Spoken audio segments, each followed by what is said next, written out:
Hello, everybody. Welcome back to the Sunday Matinee. I'm your host, Ben Stahl.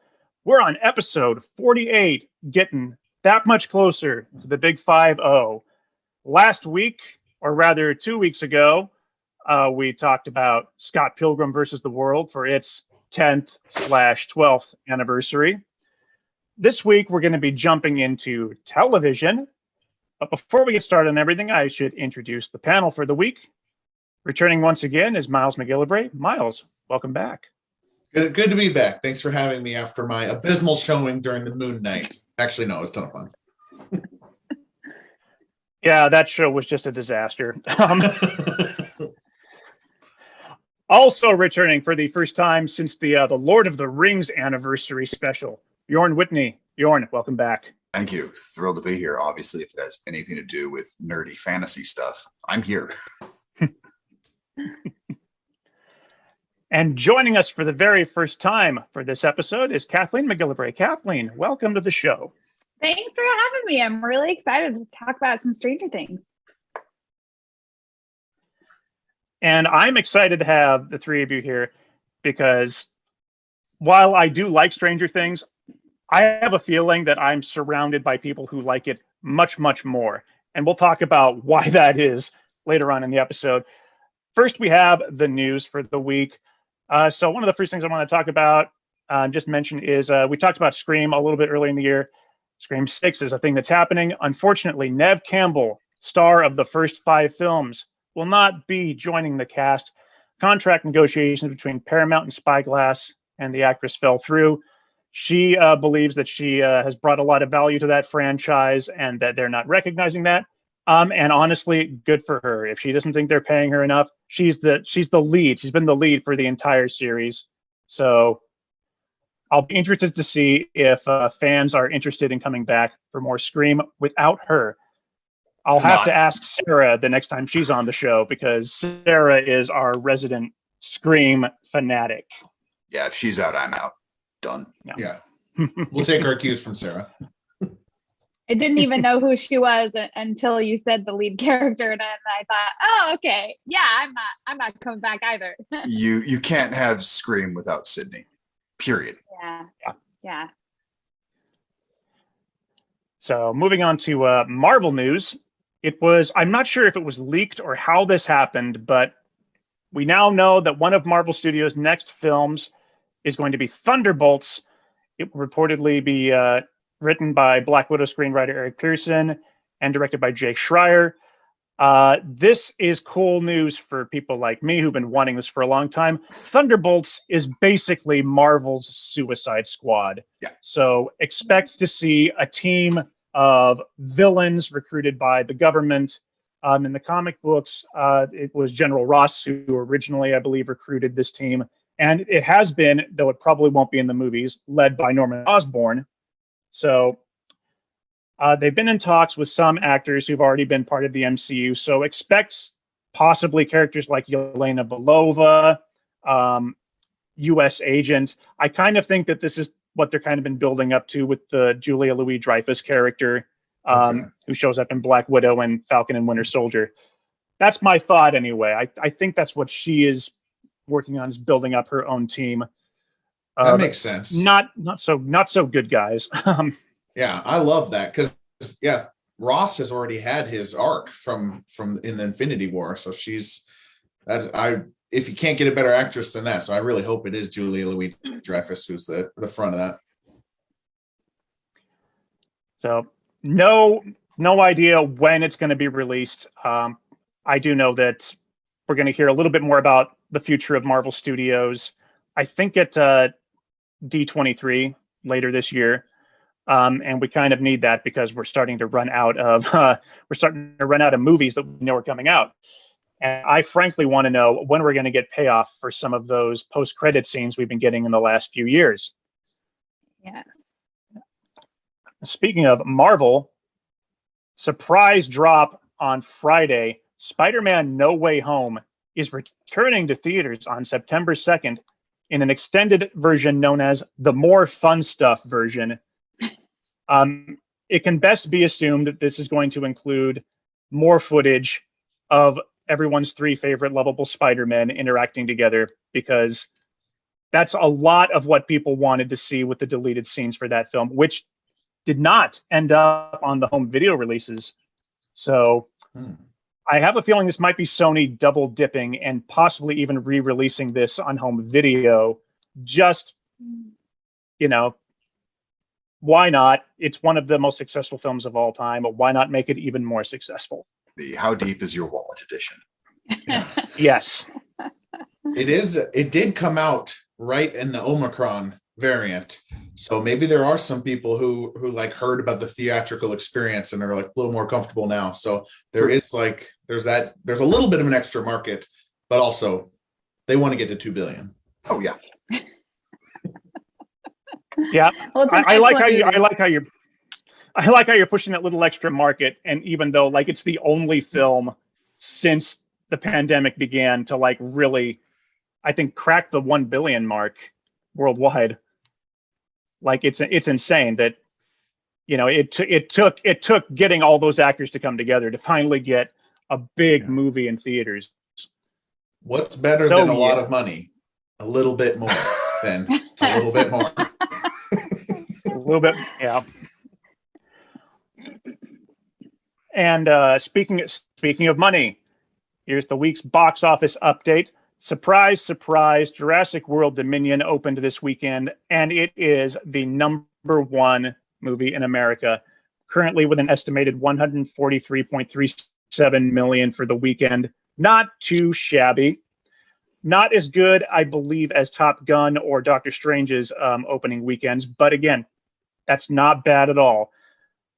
Top Gun dropped down to number 2 with an estimated 50 million for the weekend, only dropping about 44%.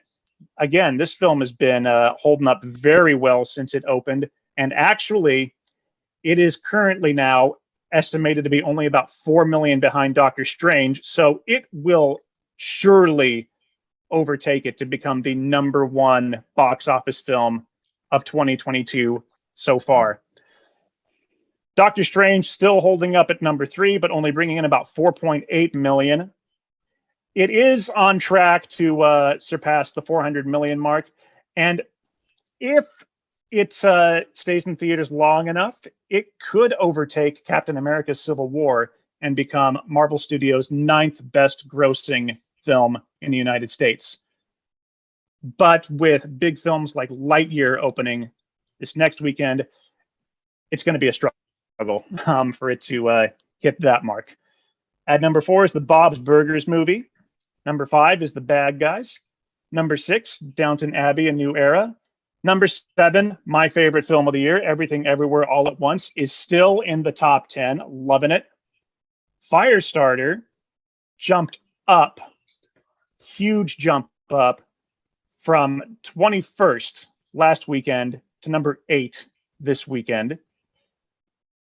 Number 9, Sonic the Hedgehog 2. And number 10, I can't even pronounce this. It's a foreign film.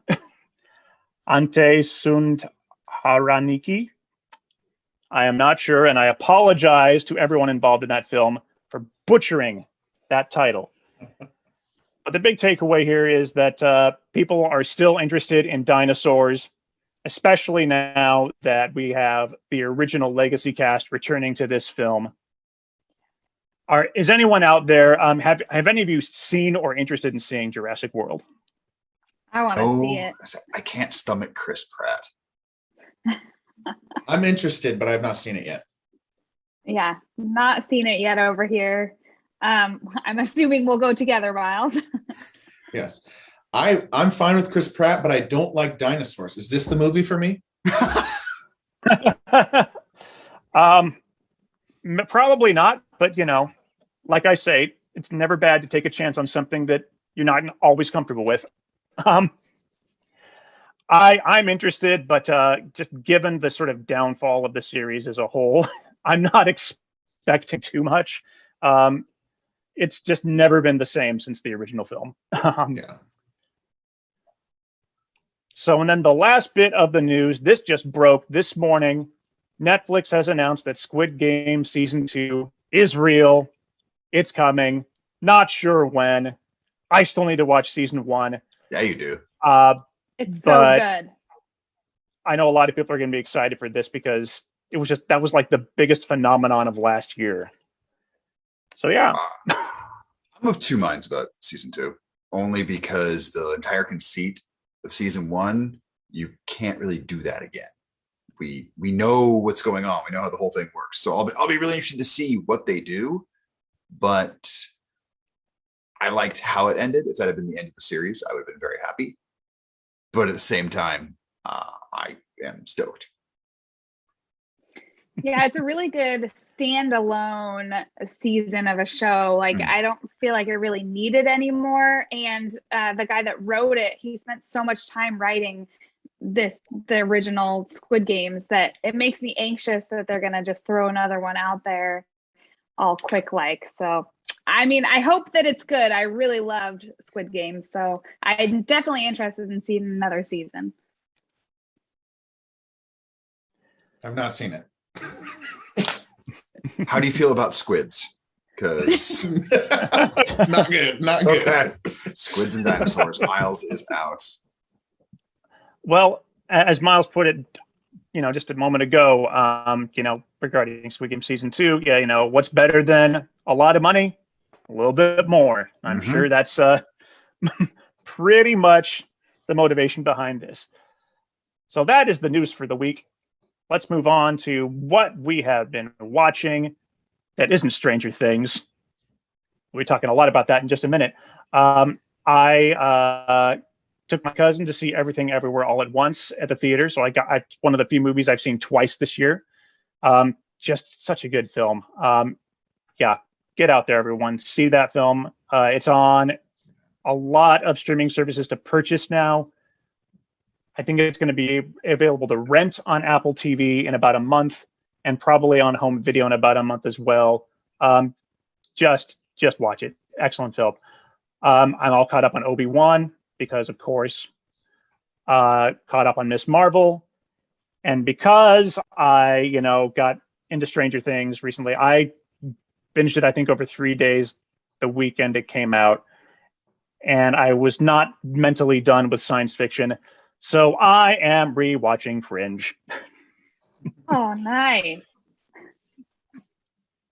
So that is what I'm watching, and I just love Fringe. I love Fringe so much. John Noble is incredible in that show. Miles, what have you been watching? Well, I've taken advantage of my 1-year free Apple TV sweetener to signing up, and I'm watching For All Mankind. It is a show about an alternate reality. What if the Russians landed first on the moon? And just the alternate history is so realistic. I'm a huge American history buff, especially that period from like the 40s to the 90s. So it takes huge time jumps from 69. We're all the way up to 95 right now. This is totally my jam. And it's a superbly well-made show. For All Mankind. What if the Russians beat us into space? Check it out on Apple TV. I was not paid to do that. You should have been. Next time. Kathleen, have you been following Miles's lead and watching For All Mankind? Not at all. I have no interest in watching that, though. Not that it's not a good show, but I'm far on the other side of that, and I have been rewatching The Nanny from the 90s, and I have to tell you, it has actually aged quite well. I mean, some of the jokes, like there's a couple political jokes that I don't understand, or some Princess Diana jokes. But for the most part, it's like, I don't know, Miles will pop in and watch it with me, and we're both laughing. Yeah. It's a pretty good show. Ben, in 48 episodes, has anyone ever answered The Nanny to this question? No. Good job, Kevin. Quality TV right there. Bjorn, what have you been watching lately? Obviously, Stranger Things. I just finished it last night. Outside of that, I'm finally taking a stab to try and watch all of Star Trek Deep Space Nine, as I've been told for many years that when people find out I love Trek, they're baffled how I don't love that one the most. And I think it was just the age I was when it came out. It did not resonate with me because they boldly stood still on a space station that doesn't go anywhere. And I was very much about the boldly exploring. But now that I'm starting to watch it and seeing that it is this political drama with some heavy film noir inference in inspiration with some of the characters, I'm getting hooked. And the other thing, RuPaul's Drag Race All-Stars Season 5, I believe it is, going on right now. Seattle's own Jinx Monsoon is part of it. This is an all-winners cast. I love drag. I love drag shows. I love drag queens. I think it's all amazing. And RuPaul's Drag Race is just a delightful and hilarious show. And this is really cool. They don't eliminate anyone in this new format. So you get to see every queen perform every week. They're super talented. So obviously that's what viewers like myself are like, oh, we want to see them lip syncing and doing their fashion and improv. And I cannot think of a better way to spend an hour and a half than watching drag queens. That's awesome. In 48 episodes, has anyone else ever said RuPaul's Drag Race? No. Then no, we've had quite the variety today. 47 episodes of wrong answers. The Nanny and RuPaul. That's all you need. All right. Well, before we get on to the main topic, which is, of course, Stranger Things, I did want to add this in to the show today, just because Jurassic World did open this weekend, and oh boy, if you're on Twitter, the debate around this film has been a nightmare. So as of right now, on Rotten Tomatoes, Jurassic World is standing at 30% with the critics and 79% with the audiences. And people on Twitter are just throwing shade at critics right now. And I'm kind of done with it. Honestly, I'm of the opinion that it's wonderful to like what you like. Don't hate on people for not liking something. Don't hate on people for liking something as innocent and innocuous as a film, particularly a fantasy film about dinosaurs. I just can't stand that people are out there saying, oh, critics don't know what they're talking about, or they don't understand the film.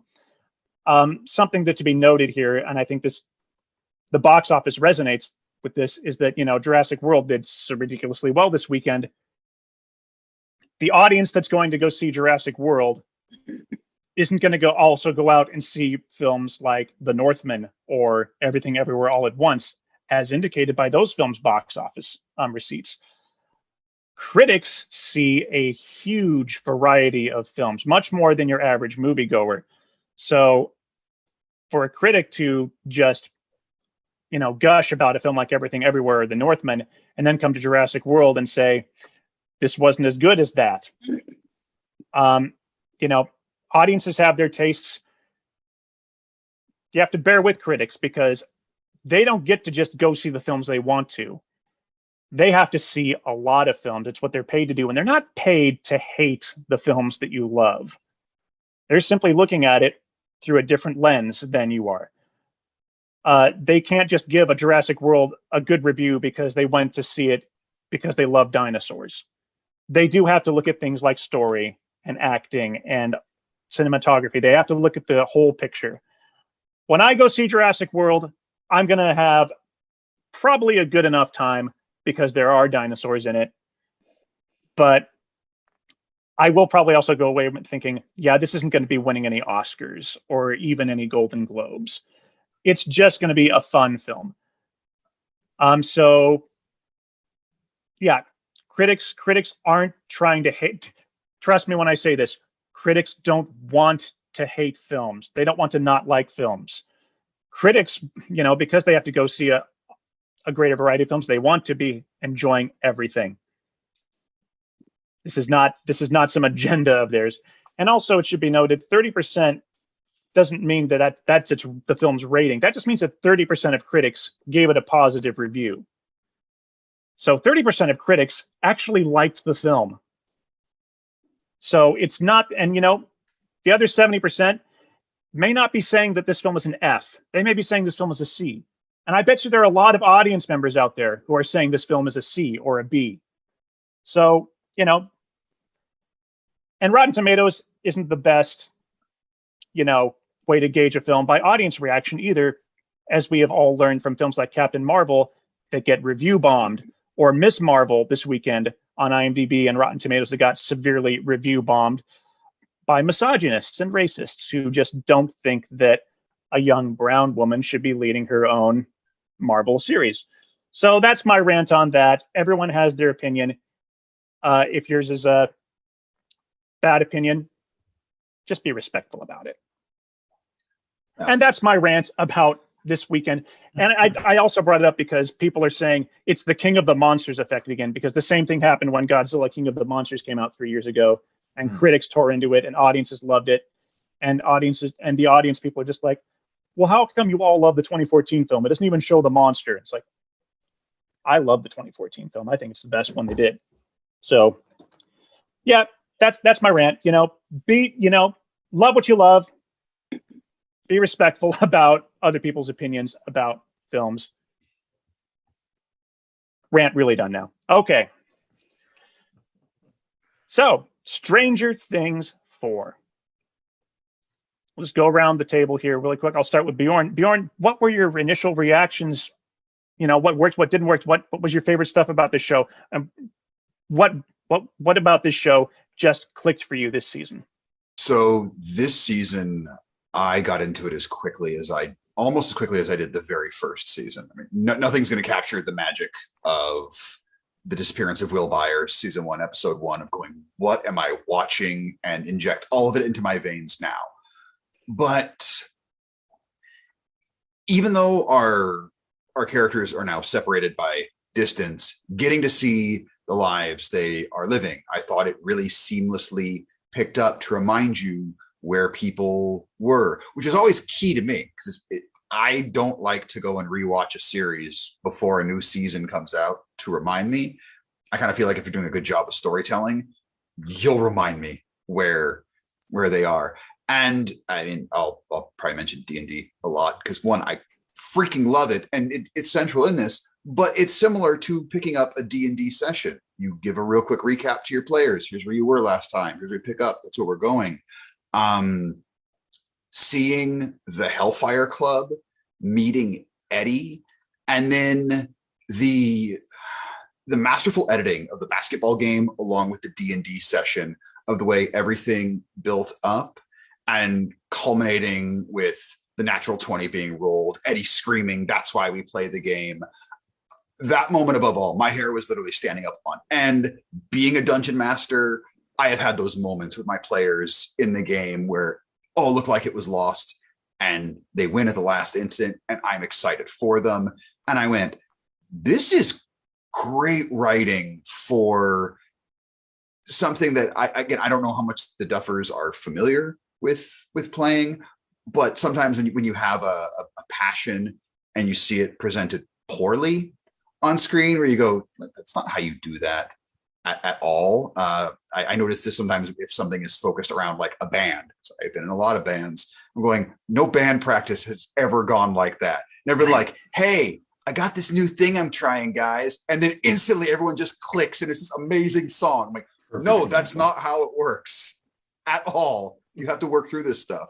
So that really reminded me of going, no, man, I knew these guys in the Hellfire Club. I know some of these people still now. Like we're not that different of being these total dorks.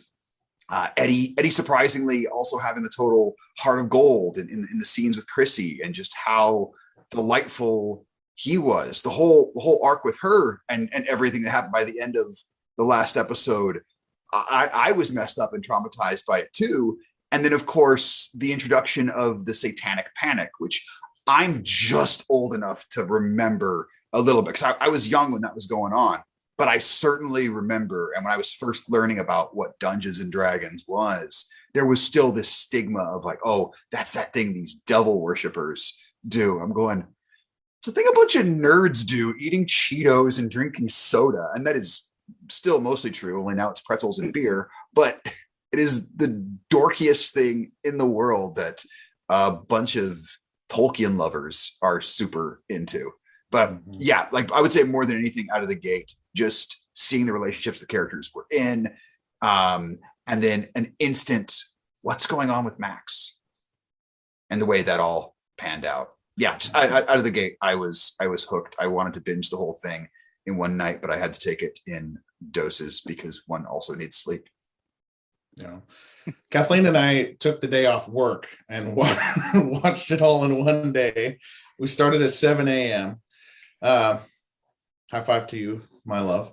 But I totally agree with you, Bjorn, that one of the hallmarks of Stranger Things is reintegrating us into this world.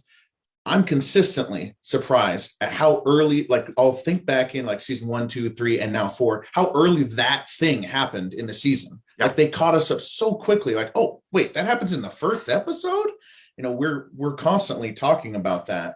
And the Satanic Panic introduction was exactly what I was going to say as the initial reactions. This is a town that should be very susceptible to the Satanic Panic because they know, the whole town knows something's up. That mall fire thing that's not a good excuse. There are people just walking away from the fair in Stranger Things 3. They know. So this is like Satanic Panic times 50 because something is going on in this town.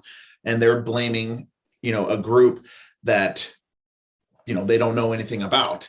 It feels very real to me. It's like a masterstroke plot ad for me. I was thinking like, how are they going to keep this going? When I first saw the runtimes, I was like, how the heck?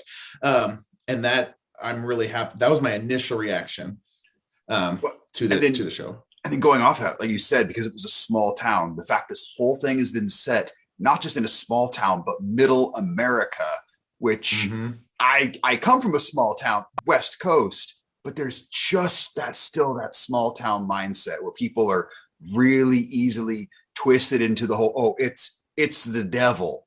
Like there are times I actually heard that in my town of just things happening in the world. Well, it's the devil's influence. I'm going, we're going to take that as a real suggestion of what's going on. Like, there is an actual explanation for this, but okay, sure. The devil did it. Right. The devil cares so much about this little ass town. Yeah.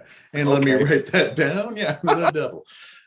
I've got a lot more. I know we're going to go through episode by episode, but my initial thoughts were very similar to Bjorn's. The Satanic Panic was like my first thing. So good. And the introduction of Eddie, the introduction of Jason, I actually like that too, as the kind of the typical, prince of the town who would be the one to use Hopper's death to talk about being down by 10 in a basketball game. Oh future senator for sure. Yeah. He's a disgraced congressman in 2008 for sure. 100%.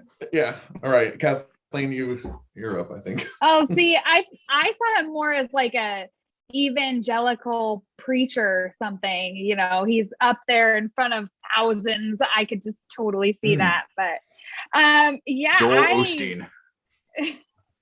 I absolutely loved season 4 pretty much instantly.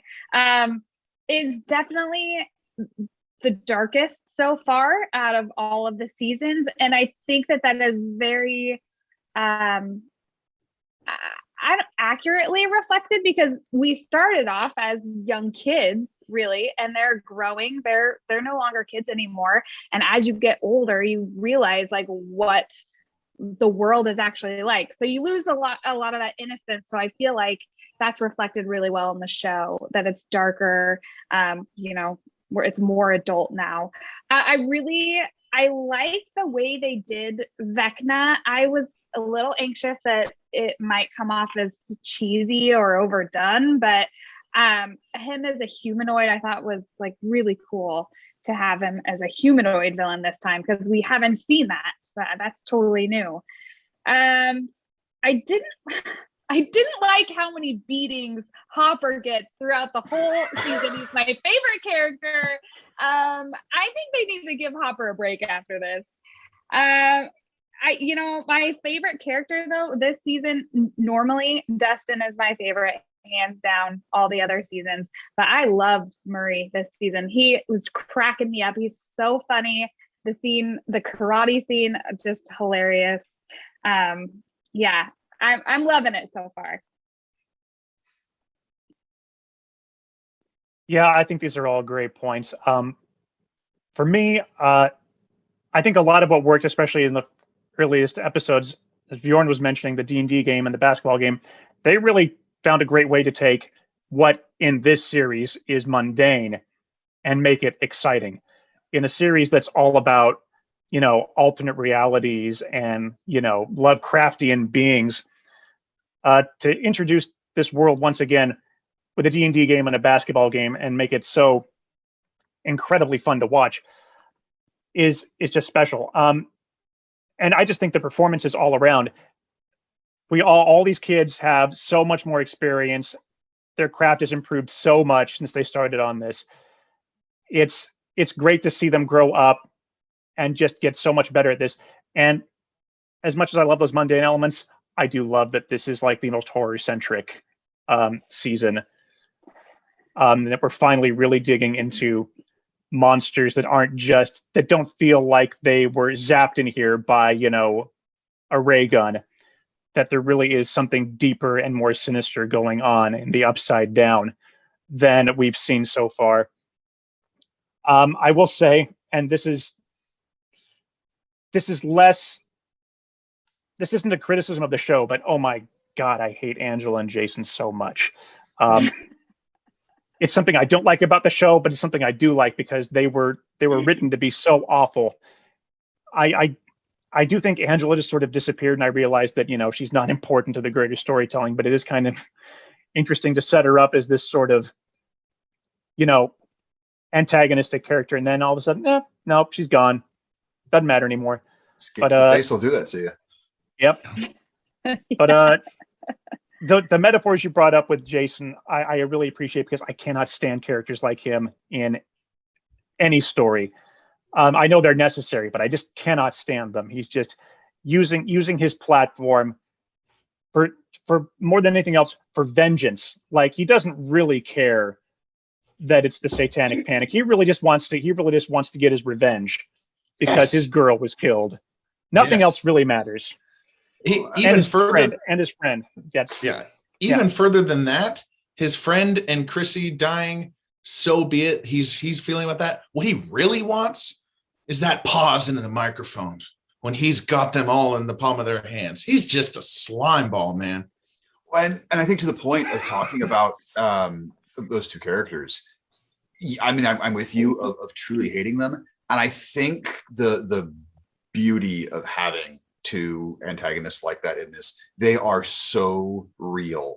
We can think back to points in our life. I certainly knew those people in high school, that kind of bully. And then even beyond, like we see people like Jason in manipulative evangelicals. We see them in politicians. Like these people are scary because they are able to use that kind of evil into real life influence, and then talking about what you were saying, Kathleen, also about just the scum of them.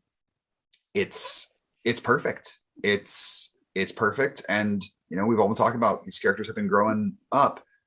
This is also more of a real world kind of villain they have, not just in the Upside Down. Yeah. I've seen people say, like, Angela saying, like, oh, call your daddy, but oh, that's right, he's dead, or whatever, that like being like over the line and over the top and unrealistic. Like, no people are like that because they can't process it. She can't process like how to treat somebody who lost their dad in a horrific fire, so it comes out as like anger towards that person. Same reason they call Will Zombie Boy when he goes missing. He should be comforted, but the kids pick on him. It's very real. Yeah, it sucks sometimes to have to ground a show like this in reality, but it does really resonate much more with audiences if you do. The only other thing that didn't work with me is that I love Hopper, I love Joyce. I feel like it just took a really long time for their plot thread to start to tie into the greater lore of the series, because it started to feel like it was fun, but it felt more like it was out of an action film than this show, until finally the Demogorgon shows up, and it's like, cool, we've been waiting for this for several episodes. We knew that the Russians had something, down there in the arena. I think it's gonna feel better when we see Volume 2 as well, because they are currently loose in the Russian base with a lot of opportunity to discover how the Russians got this thing in the first place. I think we'll figure out a little bit more, but it took till the end, right? So 9 hours. I didn't mind the slow burn, just we got to see Murray's karate. That was worth it to me. I won't lie. This is my favorite scene. This was a super little nitpick thing that would take me out of it at times. One, I'm arachnophobic, so there were things about this season I really didn't like. But this was just a super little thing. I know it's less about Vecna and who he was before. There is a villain from D&D lore that is all about spiders. It's Lolth, the Spider Queen. I don't know if she existed in 1985, 1986, whereas I know Vecna did. And so to me, it was a super little thing where I'm like, well, Vecna isn't really anything about spiders, and there is Lolth, and she totally is. And it bothered me for about 5 minutes after one episode where I just went, okay, come on. What in the Lolth nonsense is? I think if I wasn't arachnophobic, I wouldn't have cared at all. It was just me being like, can we just have less of those, please? Done with this crap. I had written down to ask you, Bjorn, how true to the Vecna, like how sounds like the spider thing is not really a part of it at all. That's not at all. As far as him being super manipulative and all that, just real quick on him, he had this magical potential, and he was basically to be super subservient because they were worried he would be evil. And he created this book for himself called the Tome of Vile Darkness, which is his spell book. And then he was able to break free, and his powers were terrible and evil. And he had a right-hand man named Cass, who is mentioned when Eddie does the Vecna reveal. Dustin says, Cass killed Vecna. That's actual lore. Cass cut off Vecna's hand and cut out his eye. And it was his right-hand man, essentially, that killed him. And then we see one wanted 11 to essentially be his right hand. And it was 11 who ultimately forced him going into the Upside Down. So that to me, as a D&D nerd, I was just nerding. I'm like, this is Vecna and Cass right here. This is perfect. There's no way this is an accident. I was thrilled because especially with D&D in particular, I love undead and wizards and all that stuff, and that's what Vecna is. He's the ultimate undead arch-lich of evil. That's really cool, Bjorn. Yeah. One thing we have not talked about is the levitation and the snapping of the bones of Chrissy, Fred, Patrick, and later Mrs. Creel. The Chrissy one is the one that gets all the memes. Basically, everyone who watches season or chapter 1 then posts a meme of them terrified in the dark, SpongeBob preferably, just holding up with their eyes wide. But I felt like they were as close to bringing back mystery as it could, because she's levitating. We're like, okay, sure. And then her bones start to snap. And it's like, wait, the mystery of that was back because the gates are closed. We spent 2 seasons figuring out how to close gates. Yeah. We have never seen the Upside Down be able to harm anybody without physically getting to the right side up. So you're completely back to square one. How is this even possible? Yeah. For me, it was Freddy. Freddy's death was, I think, much more horrifying because I honestly didn't expect him to die. But what do I know? Bjorn, I love getting to that insight for that D&D lore, because it honestly makes me appreciate that last episode so much more now. And that was already a phenomenal episode. Oh, I was actually glad it was the last episode. Going into it last night, I started watching it at about 10:30, and I thought I had 2 left. So I saw the runtime of 1:40, and I went, oh man, the next one's gonna be like 2 hours. All right, buckle up. I can do this. We're gonna finish it. And it gets to the end. I go, 1, I'm so glad it was over because I'm really tired. But 2, damn, what an ending. And now if the second half was available, I would probably still be up right now watching it. I probably would have come here. I just finished the second half, guys.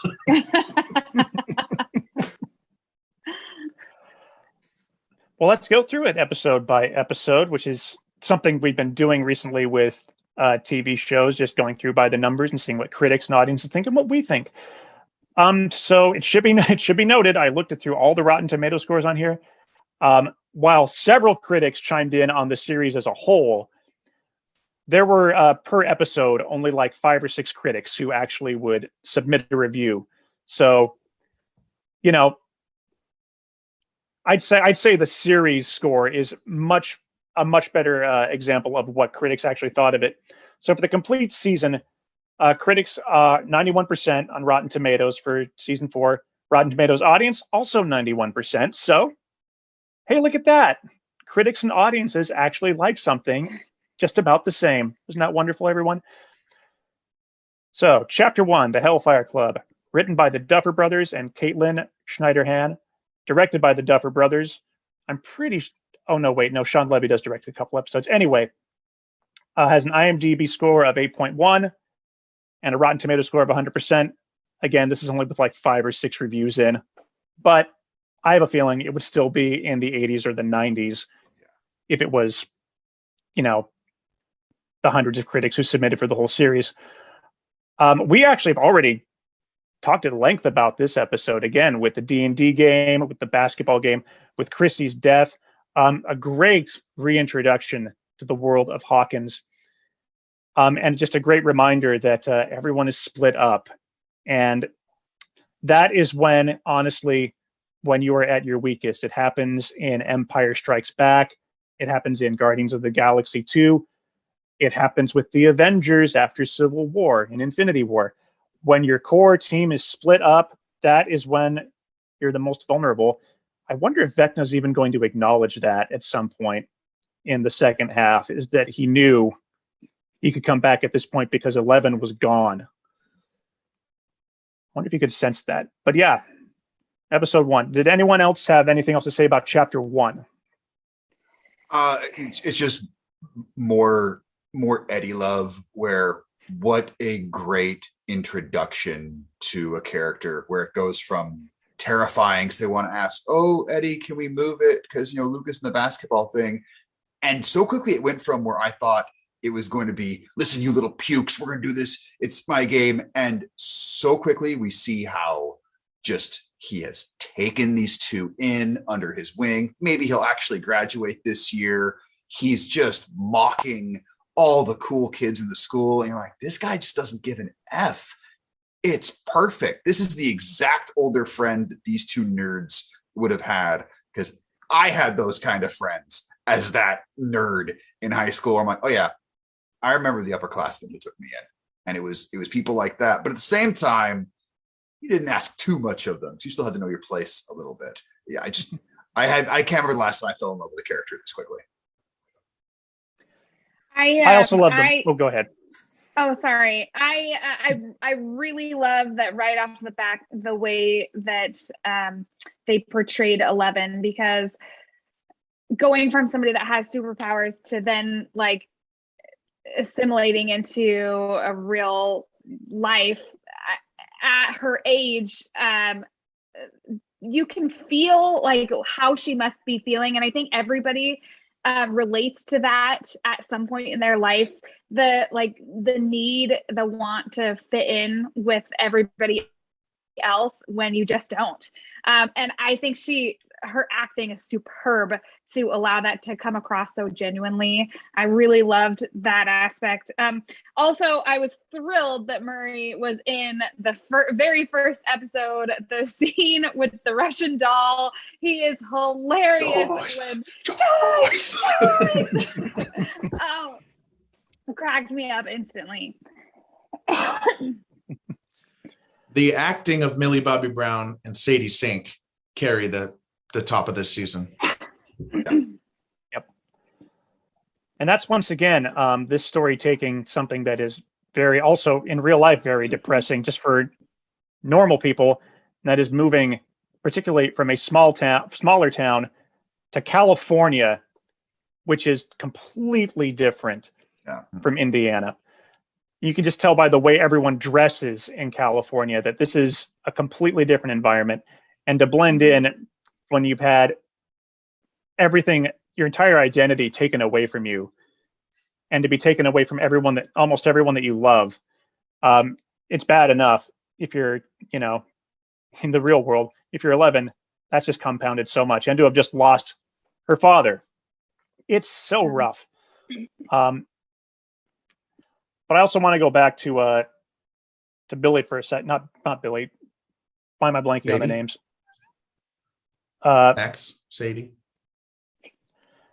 No, the D&D guy. Eddie. Eddie. Because Billy and Eddie rhyme. I love the moments where Erica totally schools him. Yes. And instead of just saying like, go away, he's like, you got me. Come on in. Yeah. That really, really showed us just what a sort of a turn like, because you really were nervous there early on. It's like when they say, can we postpone the game? Can we move it? It's like, oh man, he's not going to be that guy, is he? He's not going to be the bad influence, and we're going to miss Papa Steve. And also, this again comes to being as a DM. You don't ask day of, can we move it? We've scheduled this stuff. I put in work. It doesn't work that way. No, we're not moving a damn thing. I don't care. But I actually mentioned that with Erica. I had forgotten that she had been given the D&D stuff. So I love that coming out of the gate right away, because the second she went off about her 14th level rogue, I went, that's right. She was given that stuff. And I'm happy to see she stuck with it. Good girl. All right, let's move on to Chapter 2, Vecna's Curse, written by the Duffer Brothers and Caitlin Schneiderhan, directed by the Duffer Brothers, IMDb 8.2, Rotten Tomatoes 83. All right, so we're seeing a little bit more of the mystery here. This is the episode where Freddy dies, and where everyone is starting to suspect that Eddie is going to be the killer in town. Oh, man, yeah. Oh, and this is also where 11 smacks Angel in the face with a roller skate. Because yes, it is. Because, yeah. What do we think about this episode? Well, we started this episode finding out how Hopper survived by jumping down to a platform. I mean, I was underwhelmed by that, but I've said many times to Kathleen about sometimes with Stranger Things, you just have to take your lumps. Like, how does Billy survive the sauna test in season 3? I don't know, but it pays off later. So we had to take our lumps, and so we can get this great moment later, move on. Yeah. I was definitely underwhelmed seeing that. I was expecting something much more exciting. But after thinking about it more, I mean, if they had him somehow enter the upside down and then come back out, like, that just wouldn't have made sense. I didn't know that there was necessarily any better way to do it, but it definitely was underwhelming. Yeah. What about on that moment? The only thing I wanted to piggyback on it.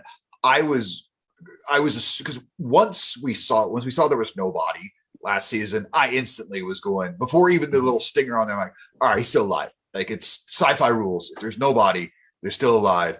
And what my thought was going to be is that it was less of an explosion and more of an implosion, and that he actually just got pulled through by the gate collapsing. And that's how it happened in my head. And so then when I saw it, was like, I'm going, this is a little action movie-esque, and not even like the first installment. This is like 3 or 4 where they do things. So I felt it was a little underwhelming, but I'm also glad we got to swallow that pill really early and be done with it, because I went, I'm just going to forget about him jumping down to that platform. I'm going to stick with my head canon that it was an implosion and he was pulled through, because I love the implosion, because the other part of it is like, he climbs up after being unconscious for some time. He climbs up, and these like Russians are just casually standing there leisurely. You're like, never mind that Owens's American soldiers are coming in, and then they get him to Russia somehow, like really casually.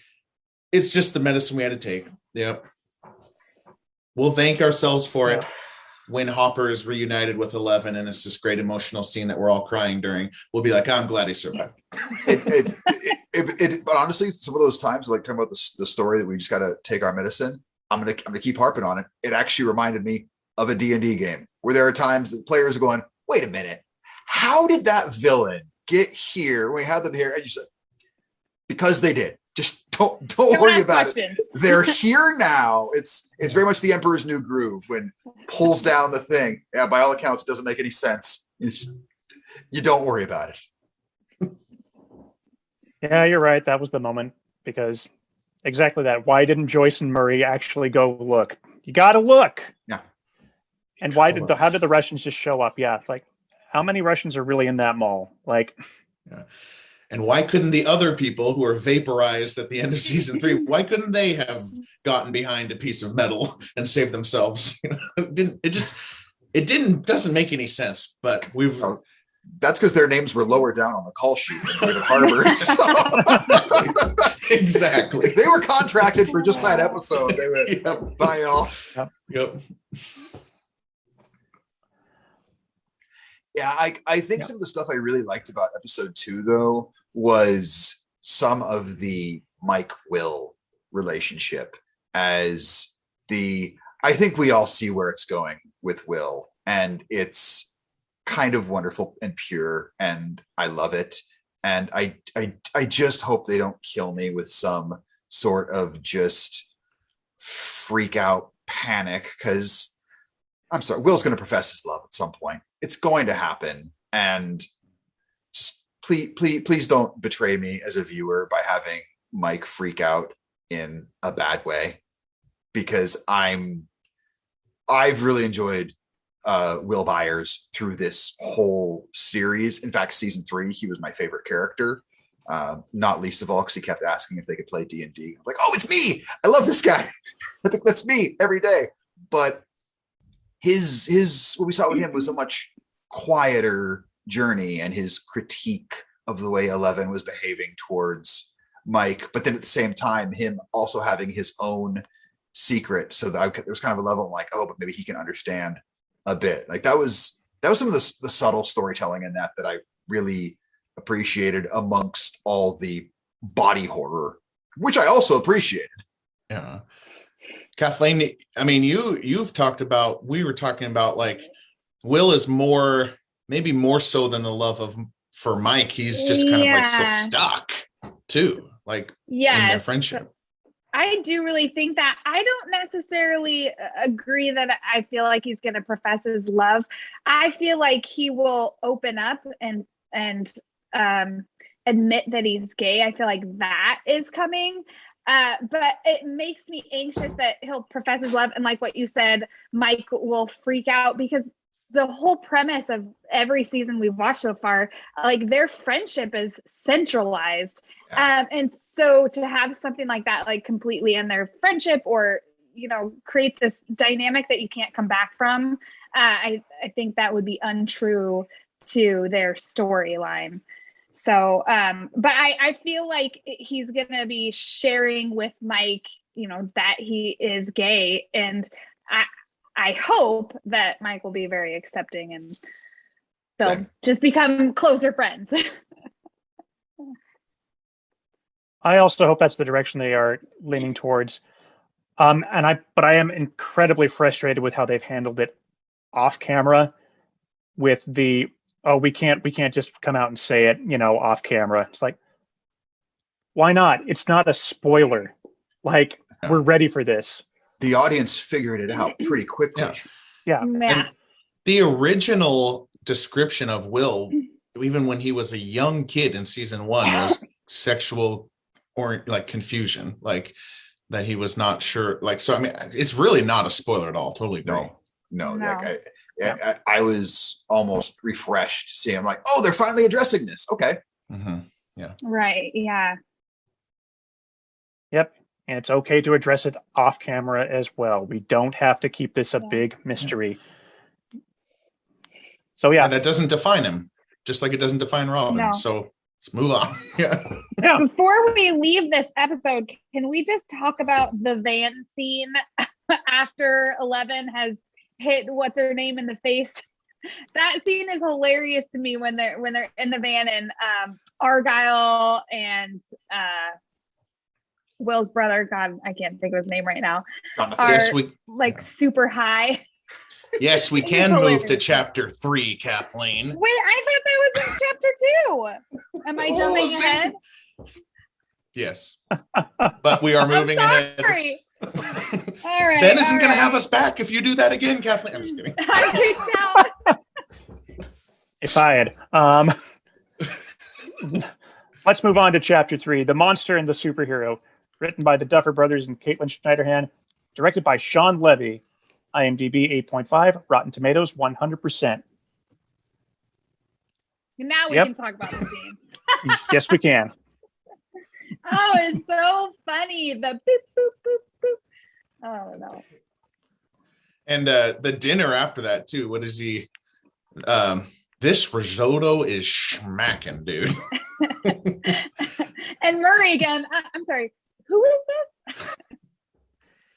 It's nice to see Jonathan in a comedic, like, I don't think in the first 3 seasons, Jonathan gets a single comedic moment until the blip, blip, blip that you're talking about, or when he's at that same dinner and for like 1 minute, they're talking about Joyce going to Alaska. And then like 1 minute later, Jonathan's like, wait, you're going to Alaska? Yeah, I thought this was honestly the best season for Jonathan. He was largely forgettable to me in seasons 2 and 3. And in season 1, him and Nancy coming together, I kind of went, you're gonna go with the creepy guy who was taking pictures of you undressing over the dude who came in with the nail bats to literally risk his own and has sweet hair. So yeah, that always kind of sat weird with me. So I was very glad to see the comedy for him. Everything with him and Argyle was just amazing. Argyle makes me so happy. He's just, again, I knew that guy in high school and college. I still know that guy now.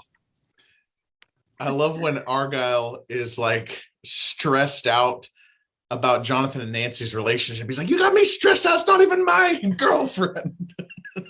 And he gives good advice. I mean, the way he does. breaks it down, like, I don't know. I thought that was well played. That he's not necessarily like a dumb stoner. Like, he's just a stoner. This episode also gives a chance for Lucas to shine a little bit. You know, it was kind of nice to see him in his own plot. He's with the basketball team and he's kind of trying to navigate like what side he's going to take. And you truly think that maybe he is going to go with the popular kids. It was nice to see that actor get a chance to kind of flex a little bit. I can't believe how many great young actors Stranger Things has. Yeah. And also with Lucas, everything with him just hit home being so real especially when he was talking about in this series. I don't want to be picked on anymore. I want to sit at the cool kids table, which that's a reasonable thing for people to want to go. No, I want people to like me. I want lots of people to like me. I don't want to be in this niche where I still get made fun of by most people. And he's doing it by doing something he enjoys. Like he likes playing basketball and he's good at it. So it's not like he's completely reinventing who he is. He denies his association with the Hellfire Club and knowing them, but that doesn't like fully come off as this like, biblical denial level kind of thing. It's just, no, I don't really know them. These are my friends now. It again felt so legitimate, like so many other moments in the series. Yeah, and the real feelings that you have in those moments where, like, when he's denying that he knows them, it's like it's coming truly from like being afraid that he's no longer going to be accepted by his basketball friends. Yeah. It's very relatable. Sorry, Miles, go ahead. I was basically going to say the same thing. Good job. Oh, you can tell we're married. Isn't this also the episode where they reintroduce Dr. Owens? This is.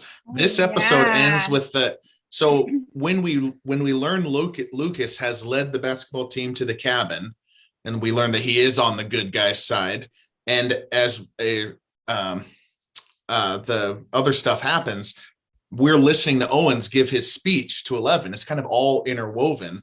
Yeah. You know, Owens loves a good diner, and he is there and he is speaking, and I'm willing to bet you're one of the good ones, kiddo. That was a really great little part. I love that. Yeah. I'm glad that they like kept him good.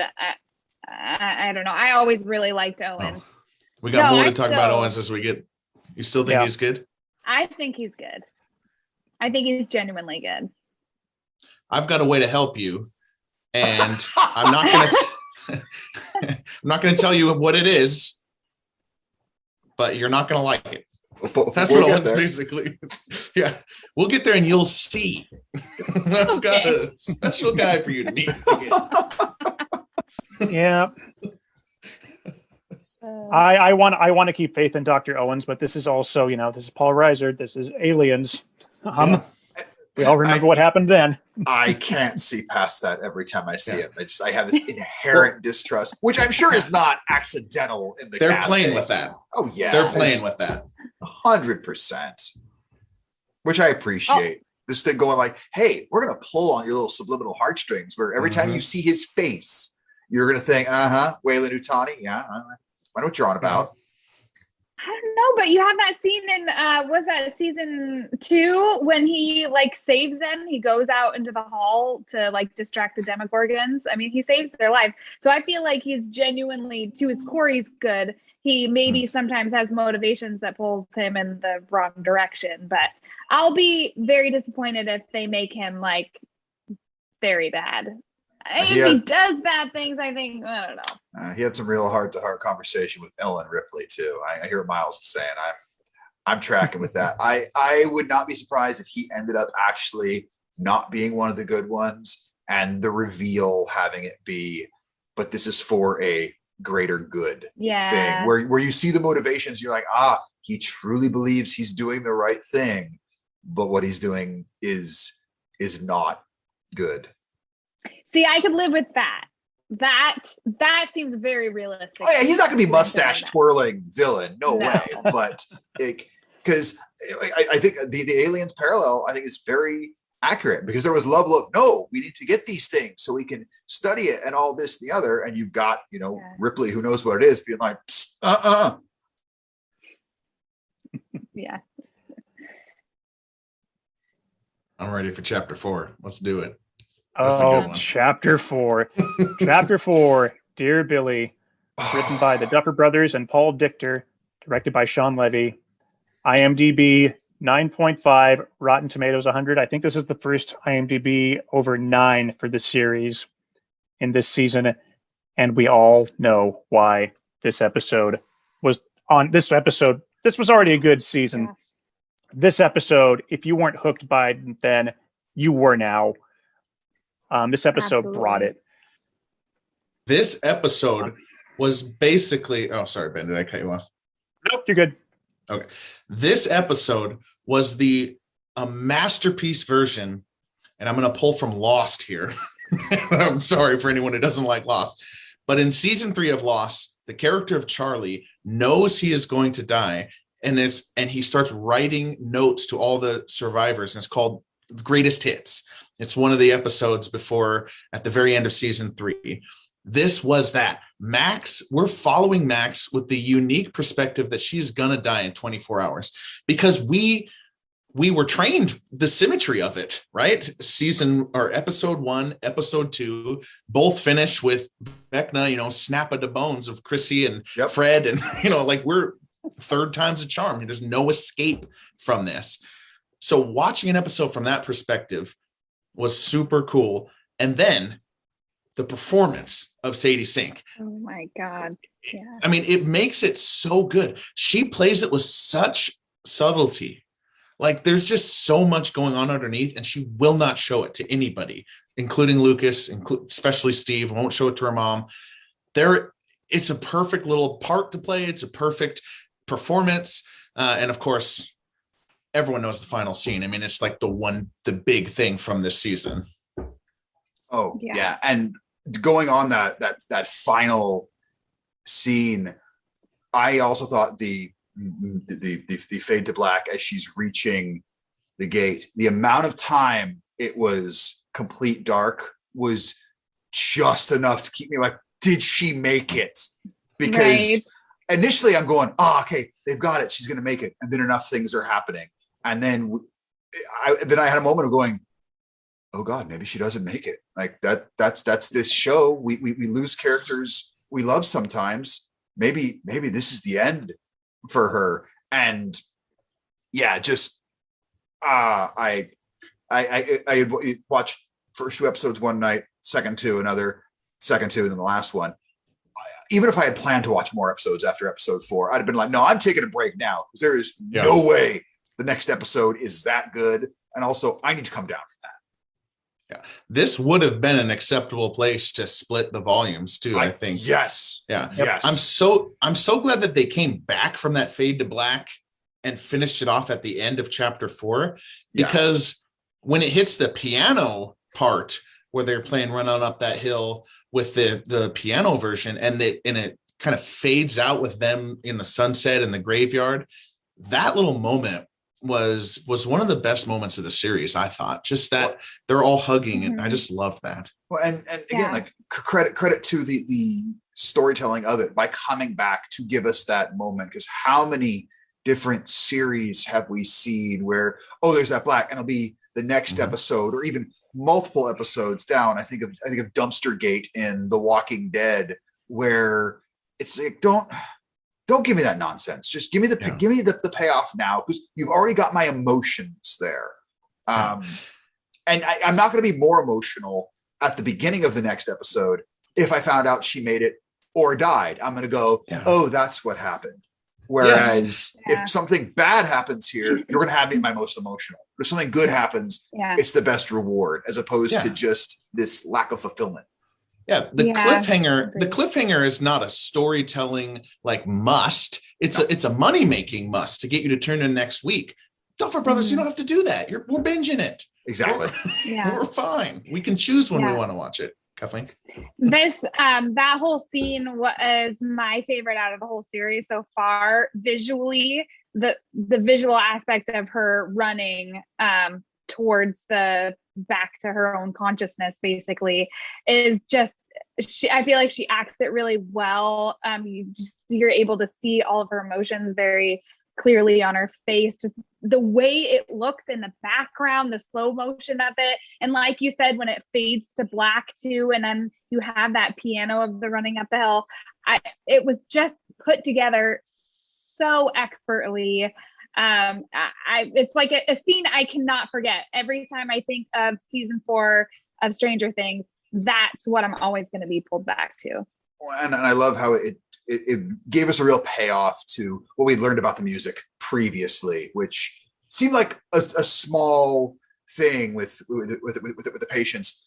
And then we see, oh no, here is this connection. I'm just the frantic of what's her favorite song, to have that playing to try and draw her back. And I also love how often I'm seeing people asked and posting where it's like, okay, Vecna's trying to kill you. Someone's got to draw you back. What song do they play? Or asking others, if I'm there, how well do you know me? What song are you playing for me to bring me back? Right. Guys, if it's me, it's Weird Al's version of American Pie. Little Anakin guy. So just put it in the ears. Oh, I'm glad I know now. I'm so excited. I would have tried yakety sax for you. Miles, I'm just excited to see the footage of you running towards the portal to Mr. Anakin guy. I'm this Anakin guy. Just drama at its finest. I've told people it doesn't matter what you play for me. I don't have the cardio to run that far. I'd be holding my side, sucking wind, Vecna get me. Just take me. Like, it's done. It's done. Yeah. Oh, that's funny.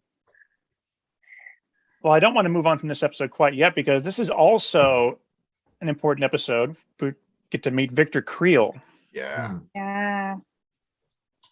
So our big cameo for this season. I think I had heard Robert Englund was in this season, and then I had forgotten.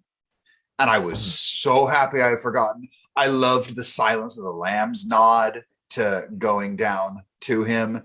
And then when we meet him going, oh, that's right. Freddy effing Krueger is in this. And is canonically, like, that movie did come out. Yep. Because Dustin mentions it to Holly later. So it's even more perfect. I love it. The way they expertly insert like icons of the 80s into Stranger Things, it's just incredible. You have all these just little, like, oh, I remember that. I remember that. Like, it's just, we had Princess Bride actor Carrie Hughes on season 3. I really liked the flashback to the Creel house and all the stuff in 1959, because I guess it's because of my own personal expectations. I was expecting Robert Englund to be like the bad guy. So twisting it this way made me so much more comfortable. He's really a tortured victim of the nightmare. You know, what a twist, Robert Englund. Welcome to the other side. Yep, I love the nods to Elm Street. Again, the nods to Silence of the Lambs. And it was also just good to have a little bit more focus to see the Robin and Nancy relationship developing there as well, because Robin almost exclusively interacts with Steve in season 3, and Dustin, I guess. It's good to see her branching out and actually getting to meet the crew. Robin's speech, so good. Yeah, Petey Crybaby would have got an audience immediately, but we don't because we're women. Definitely. You know, I love the doctor that was portrayed. I don't remember what his name is. The doctor that they're talking to, Dr. Hatch. I felt like the way they portrayed his character seemed so genuine. Like, you would expect a little bit weird, but also incredibly intelligent and smart, and like somebody in his position to love his job, you know, has just got to be like just a little bit off. I don't know. He seemed just the perfect amount of off to me. I liked his character. The speech, though, Robin's speech was so good and so progressive. Even then, I think it was still pretty progressive. The way that she like speaks out for women's rights, I was excellently done. And then we're talking about nods to stuff. I felt like the transformation of Robin to go into this, a little bit of a Breakfast Club nod there, maybe. Ali Sheedy getting dressed up by Molly Ringwald. Yeah. Yes, absolutely. We definitely get another Breakfast Club-esque with Eden at Susie's house. Yeah. And, you know, Robin was dressed up to impress a man who didn't deserve it, much like in the Breakfast Club, as they should have changed nothing about Ali Sheedy. But that's a different conversation. Yeah. All right, I think we can move on then to Chapter 5, The Nina Project, written by the Duffer Brothers and Caitlin Schneiderhan, directed by Nimrod Antel. IMDb 8.3, Rotten Tomatoes 80. It's time for some sensory deprivation. Yeah, this was the hardest working episode, and probably my least favorite of the season. So sorry to start us off on a negative point, but Max and Nancy, like Nancy putting that all together from the crayons, you know, like that seemed like, okay, I get that we have to do it. Amazing that Max drew a perfect house without knowing that she was drawing a perfect house. It reminded me of Joyce with putting together the tunnels from Will branches and everything, and which I also didn't think was very realistic. Yeah, but at least that had like the supernatural element, because Will has got the mind flayer in his head. This was just Max just being like super like I can't draw the room that you're in now, Kathleen, and I live here. Like I don't know where are the chairs. I don't know. And then Joyce and Murray like crash landing the plane. You know, I love that scene and I love it all. And then Mike with the pen, he's like, why would a guy who's dying, who's just been shot, not think about the fact that this pen doesn't work? it must be a clue. I'm going to check the pen. Like all that stuff. This episode had to do a lot of work. It had to make those jumps. Again, take the medicine. I'm totally okay with it. Yeah. But it was just kind of a sillier episode. And one of the ones I was like, okay, I know that this is setting the pieces into place so that I can really love the next 2 episodes, which I do.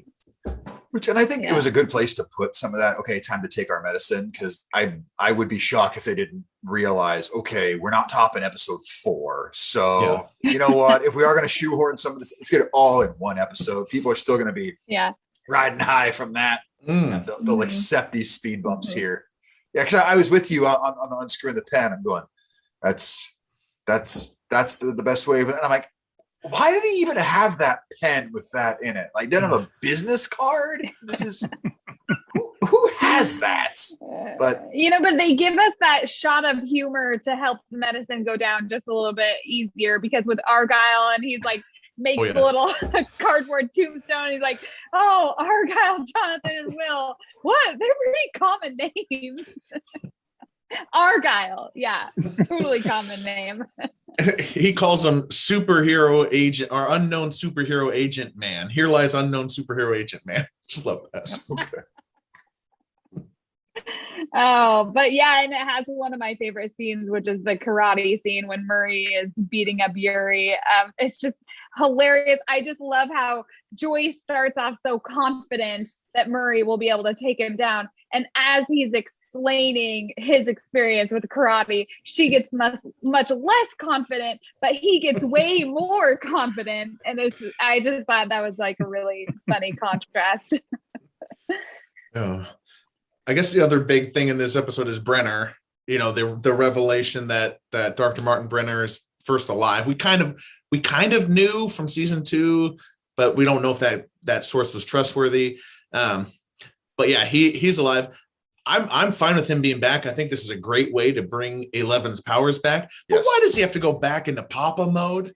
Why does he have to go back into full Papa and daughter mode? Can't he be like, hey, that was before, oh, sorry, Ben. I don't know if you can believe that, but I was literally just agreeing.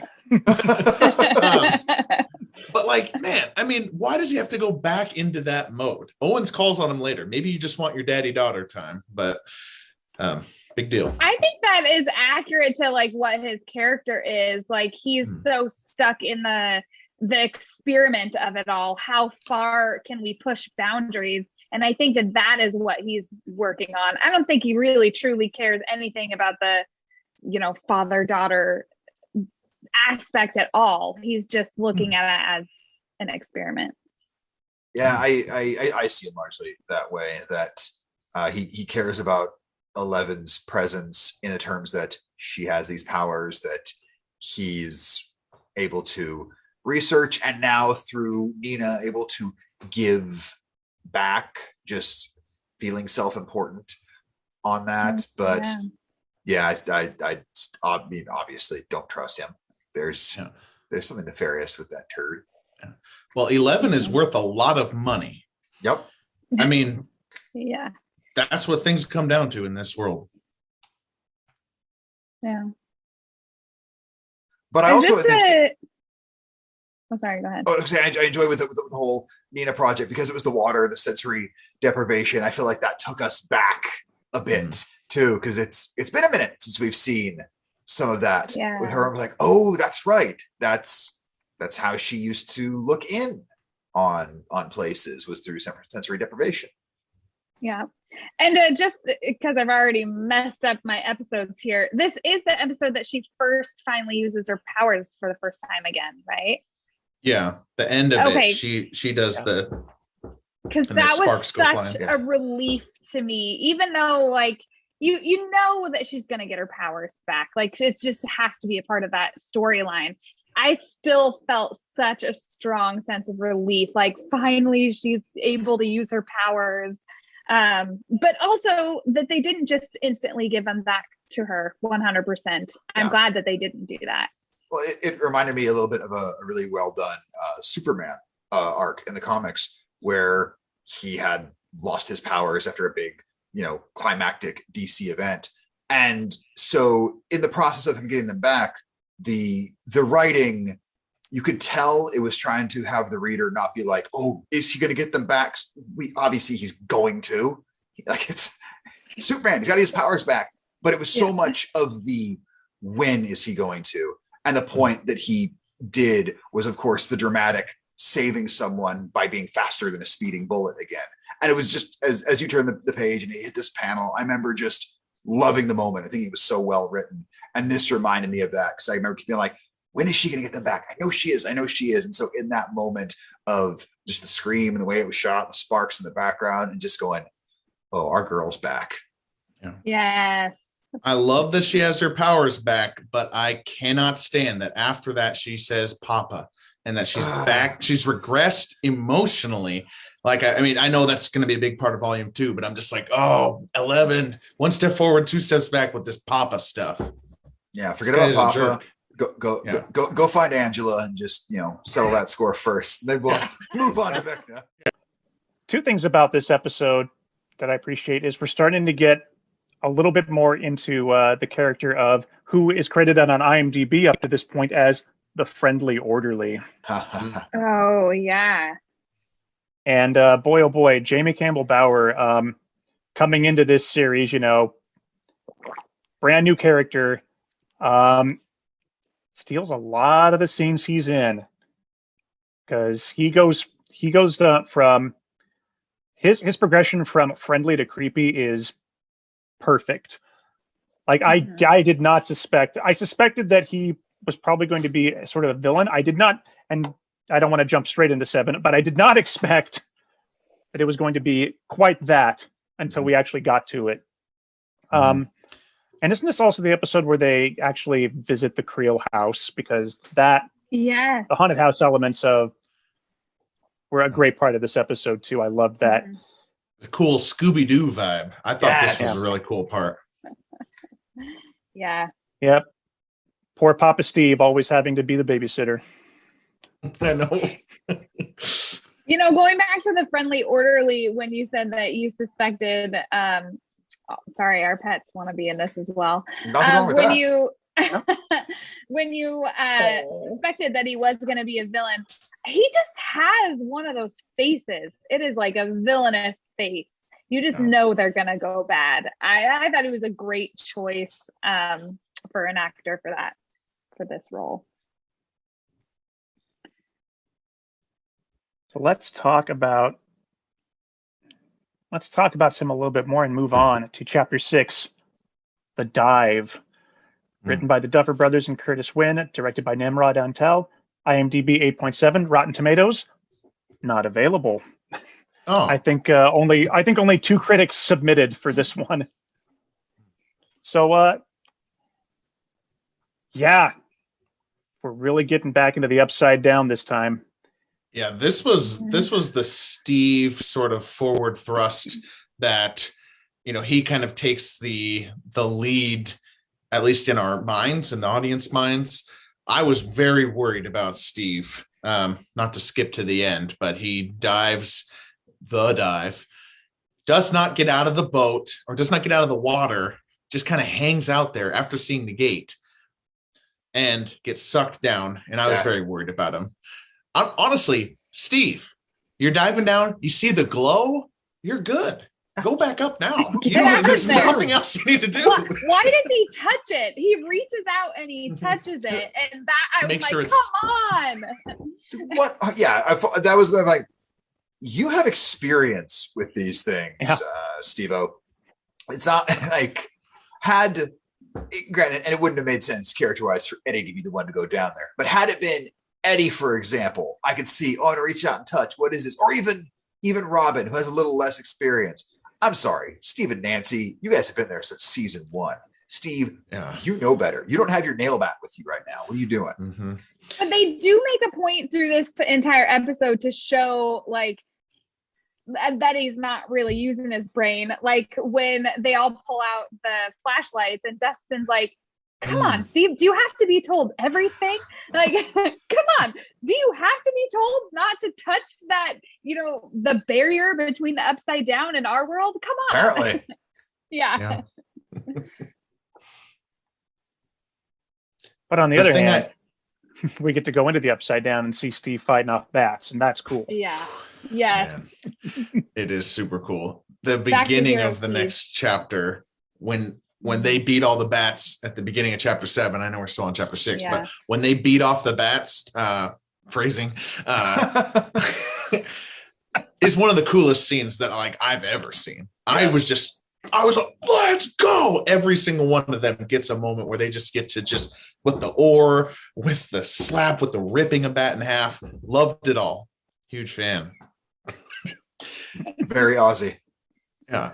The thing I had written down about this episode, I think we already covered, which was the town believing Jason. I believe that they absolutely should believe Jason. Satanic panic makes sense to these people who have watched, 9 teenagers die in 3 years and 30 people die in a mall fire. So that was kind of the main thing. I think we already kind of covered that. But I think it's worth like retouching on the terror of plausibility, where when you step outside of it for a moment and you really think about it, like, okay, if this were real life, imagine yourself in a small town, 19 teenagers die of mysterious circumstances over 3 years, and there's no good explanation for any of it.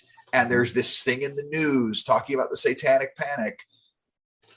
I completely bought that they all would have gone along with Jason on that. And even the parents of our beloved heroes sort of being conflicted and how much of it they want to believe. And okay, but we want to believe our kids, but we're also worried about this. And wait, how well do you really know that Eddie guy? And just, it was, I thought we got to see a wonderful little scene with the parents there, just in the reactions of everything. And we don't get to see a lot of them. Yeah. I not only do I like that they did that, they needed to do it, because I was going to start to be upset if the town had any sense of normalcy after all of this stuff. Like, you need to address that the town cannot be buying this. Like when a Hawkins citizen talks to like a, Gary, Indiana citizens, like, how many people have you had die? And they're like, none. Like, oh, really? We've had like 70. Really? You don't have teenagers floating in the air and their bodies get snapped around? What's wrong with you? Wait, you don't have any lakes? That's the problem. No lakes. This is the episode where they go and they see, and Susie helps them get the GPS coordinates, right? Yes. It is. I'm sorry I scared you with the making sure it's in the right episode thing. I know. I am like very anxious. I'm not, because we watched it like all in one day. It's so easy to mix everything up into this whole like one huge movie is basically what it feels like to me. But I know, so the Susie arc, I know, Miles, this is not one of your favorite arcs, but it did give me hope that by the end of this season, after part 2 is over, that Mike will be reunited with Elle. I'm keeping my fingers crossed that does happen. I was a fan of the Susie arc. I'm happy they brought Susie back. Yeah. The whole thing of her feeling so guilty about how helping Dustin change the grade, and then also the cherry on top of that whole bit about her father being upset, also because she was dating an agnostic. And I went, gods, again, people I went to high school with, like people who just legitimately, I had people who were not allowed to associate with me because I wasn't religious. Like, those people lived in my town. I'm going, that's perfect. Yes. What a great little touch of just stupid realism. I was surprised by how crazy they made the house. I was expecting it to be more of a strict house, but it's kind of like Peter Pan-esque, wild children running everywhere. Feral children. Yeah. I thought it was my complaints about that part are not necessarily that it happened.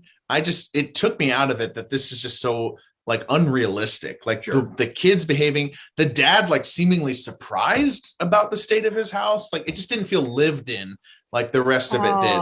But that felt realistic to me.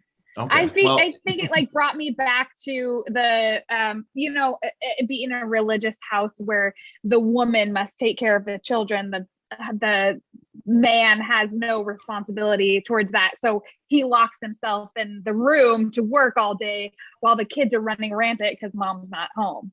So that's how I kind of saw it. It seems pretty, I mean, growing up in a pretty religious home, I like, that's how it felt to me. Like, the dad's not supposed to be taking care of the kids. He's working. And I had a brief moment of kinship with Argyle when he was instantly smitten with Eden. I'm like, oh man, it's 18-year-old me. This is, I had that exact experience a couple times in my life. Yes. I will do anything for you. Like, Argyle, you're wonderful. Never change. I'm actually with Miles on this one. Not because it was like, I think getting a little humor in the show is good, but at this point, I'm so invested in Eleven's part of the story and with what's going on in Hawkins that I just want to be back to that. And this just feels like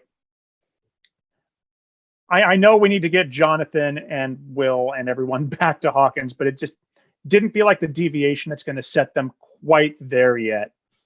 And I know they need to get to 11. It's like they've got those three and Argyle have got a lot of ground to cover before they get connected to anyone. So and honestly, their story just at this point is just getting away from the authorities. So I want everyone to be fighting monsters. It's a good thing they're in a nondescript vehicle.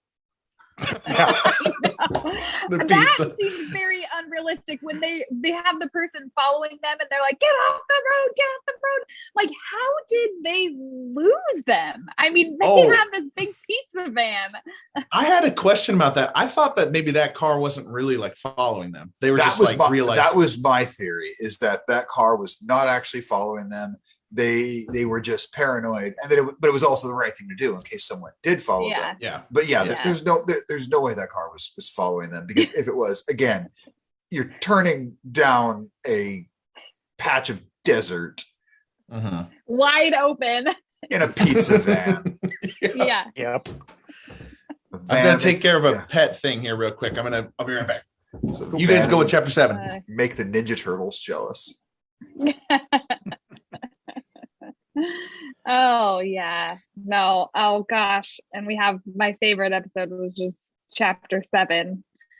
So Bjorn, was that your favorite, having just watched it yesterday? Yes, and even if I hadn't just watched it, it would be, because what a fever pitch we had built up to. Hello, kitty. You're gonna get on camera. I too have a pet that wants attention. This is Cleo. She is wonderful. I love you, Cleo. But you need to not be over here right now. The opening up with the big brawl with all the upside down bats, everybody having their own moment, and even all the moments of drama in that with the danger that Steve was in, because all the ones that were attacking him, Eddie's oar breaking at one point, he ends up using it as a spear. And then finally, Steve goes full Incredible Hulk on one, smashing it into the ground repeatedly by the tail. That was exciting. My favorite little moment in it was the interaction between Eddie and Steve. Steve is probably my favorite character from season 1. And maybe even season 2, so Steve Dustin there. And then Eddie being my favorite here. I just love the whole, like, oh yeah, Dustin won't shut up about you. I was a little jealous. And now I hate to admit that you're a cool dude because you're popular and all the girls love you and you got sweet hair and you got a family with money, but you're not a douche. And I could relate to Eddie's level of having a hard time swallowing that, because when we think about where Eddie's from, he's not cool, and he lives in a trailer park with his uncle, and he's, failed and been held back for 2 years. They're very different people. So I could see where they're like, he admits, I have this level of jealousy to you, but then he takes off the denim vest over his jacket. Also, by the way, the leather jacket with the denim vest and all the patches on it. Nice touch for wardrobe for Eddie, because that's spot on for that guy.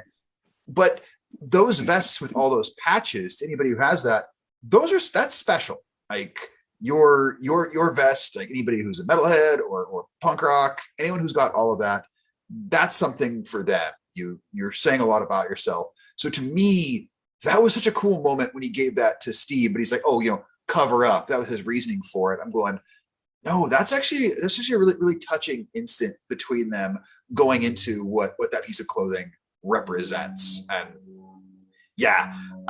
watching our quartet of adults, I guess they're young, they're young adults. It feels weird calling them that when we have the actual parents, but watching them ride bikes through the Upside Down, taking me back to season 1 when we saw the kids riding bicycles around everywhere. And of course with Nancy, I have guns. There's a 6-year-old in this house. I know where my guns are. But it's established. We knew Nancy could shoot. We knew this about her. Yeah. Nancy is a bad. Yeah, she is. I have a theory that Vecna actually wants Nancy on his side. I mean, he is kind of showing her his story. I mean, she's got some action to her. And probably my favorite moment from the whole season was in 7, Barb. Yeah. I knew it as soon as her eyes started rolling back and Vecna took over. I was like, it's Barb. She feels like it's Barb. Yep. I mean, every single season. I had actually forgotten enough because when all of a sudden she's there and I'm going, wait, but Vecna does this to people with trauma. And I don't know why it wasn't there in my head. I'm going, who, how? And I didn't realize she was in the swimming pool at first. And the second it went on to Barb, I just went, oh, this is bad. But that whole thing, as far as the how and the why Vecna is doing it, to be honestly, I don't care because I love a good villain monologue. I want my villain to monologue. That's all the good ones do. And whether it's from arrogance, whether he wants Nancy to join him, whether it's these are the last things you're going to hear before I kill you, I don't care. That full monologue where it put all the pieces together for us, realizing who he was. I had initially had thoughts in my head of, where's 1? Why don't we know anything about 1? And see, I love that it's mirroring 11's memories in that moment. I think that's so cool, and you're discovering it all together. Yes. And the point where I knew the friendly orderly was bad news was the moment he showed, oh, I can't leave because I have this, can track me. And I don't know why I instantly thought that, but I went, that's an inhibitor chip. He's won. Like the second I saw it, I went, no, that's not a tracking thing. He has built your trust. And the second it was out, it clicked to me where I went, oh gods. Oh no. All that carnage. She didn't do it. Yep. He did. And we're about to see how. And I was both glad and upset that I was right. Glad because I got to, be glad that our girl 11 didn't do all that, but also not so much because I'm going, well, this is going to be horrifying. And now we're going to see all of it. But yeah, what a great reveal in that moment. I thought that had been built up to masterfully. The like chef's kiss of, for 9 hours. Yeah. We have been cutting between 4 stories. And Nancy's listening to a speech from Vecna, and 11's listening to a speech from the friendly orderly, who we found out as 1. And though for the first time in the entire volume 4 or season 4, volume 1, 2 things sync up, and we realize the same person is talking to 11 as is talking to Nancy. Yes. It was so satisfying and so perfect. And we had been trained to understand the cuts. So I was fine with it. I kind of knew it was 1 based on the fact that it started with 2 and he's giving like sinister advice. And I thought he was Henry Creel. I regret that I paused the show and said my theory to Kathleen. I'm sorry. That was a faux pas. But I did not see that he would fully become everything. I mean, he's literally Peter Ballard, friendly orderly, 1, Henry Creel, and Vecna. Like it was like a triple reveal. And I was so thrilled with it. Kathleen, Things, man. I share your pain on having a spouse who says their theories out loud about things that haven't occurred to me. And all I could think is, thanks a freaking lot. I would have loved that reveal when it happened. I don't know. No, I don't know if Jamie had any of those theories during this. She thankfully did not say any of them. I've gotten very good about being like, save it till the end of the season or save it to the end of the episode. We're binging. Just say, write it down, please. Write it down. Just you think about this crap more than I do. The whole Creel and L111 Vecna Cass again with the abilities of where he was helping her get stronger. Like he talked to her, oh, think about this memory. Again, it was this great Vecna Cass parallel. The weapon Cass killed Vecna with is called the Sword of Cass. Vecna made it for Cass. So I'm going, this again, the D&D nerd in me, like not only was this great storytelling, I'm going, this is something they didn't have to put in there at all. But I really felt like it was a nod for like, hey, for those of you who know this lore, we know it too. And we got you. And so in that moment when she became more powerful because she drew on that memory per his advice, just I whispered it to myself, Sword of Cass. Like, wow, that's the Sword of Cass. So I have to say, you kind of hinted towards it, the relief, Bjorn, that you said you felt when you realized Elle didn't kill them. I felt like I knew like the L11 character we've known for the first 3 seasons could not have killed those kids. And I had a very real fear that they were going to have in the end that she was the killer and that just was not going to be realistic to her character that we've seen so far. So my relief was that they didn't like ruin 11's character by making her somehow be the killer, that I knew all along she was good. I knew it. I mean, that's what her whole character has been built around, is her goodness. And I mean, you see that with the memories. You see that she's more powerful, not because she thinks of the sad, angry emotions, but she thinks the way she defeats him is she thinks of the happiest moment she can remember, which is when she met her mother when she was being born. So it's all about goodness. Good conquers evil. I love that. It's the oldest story in the book, but it's the strongest. Well, and I'm with you too. If it had been, oh, Elle is the killer, that may have broken the series for me, honestly. Yeah. Like that may have been enough where I went, you know what? I actually don't care about second half of season 4. You can't come back from that. That's incongruous to everything we've been seeing. My partner Jamie, she totally geeked out about that because she's like, it's Harry Potter, love conquers all. It's all that. She was like, this is it. It's like the mother's love being more powerful than the death curse right there. Which we talked about fantasy tropes before. I love that stuff because we're used to it and it resonates and it makes us feel good. And when that's the memory that Elle goes to, that gives her true strength. When she lowered herself back down, you know, fighting back, I was going, oh yeah, you done messed up now, Creel, because now she's pissed. I love the flicker on his face. Flicker on his face of uh-oh. Well, how is she able to? I love that. That was satisfying. Mm-hmm. I will say, even he underestimated her.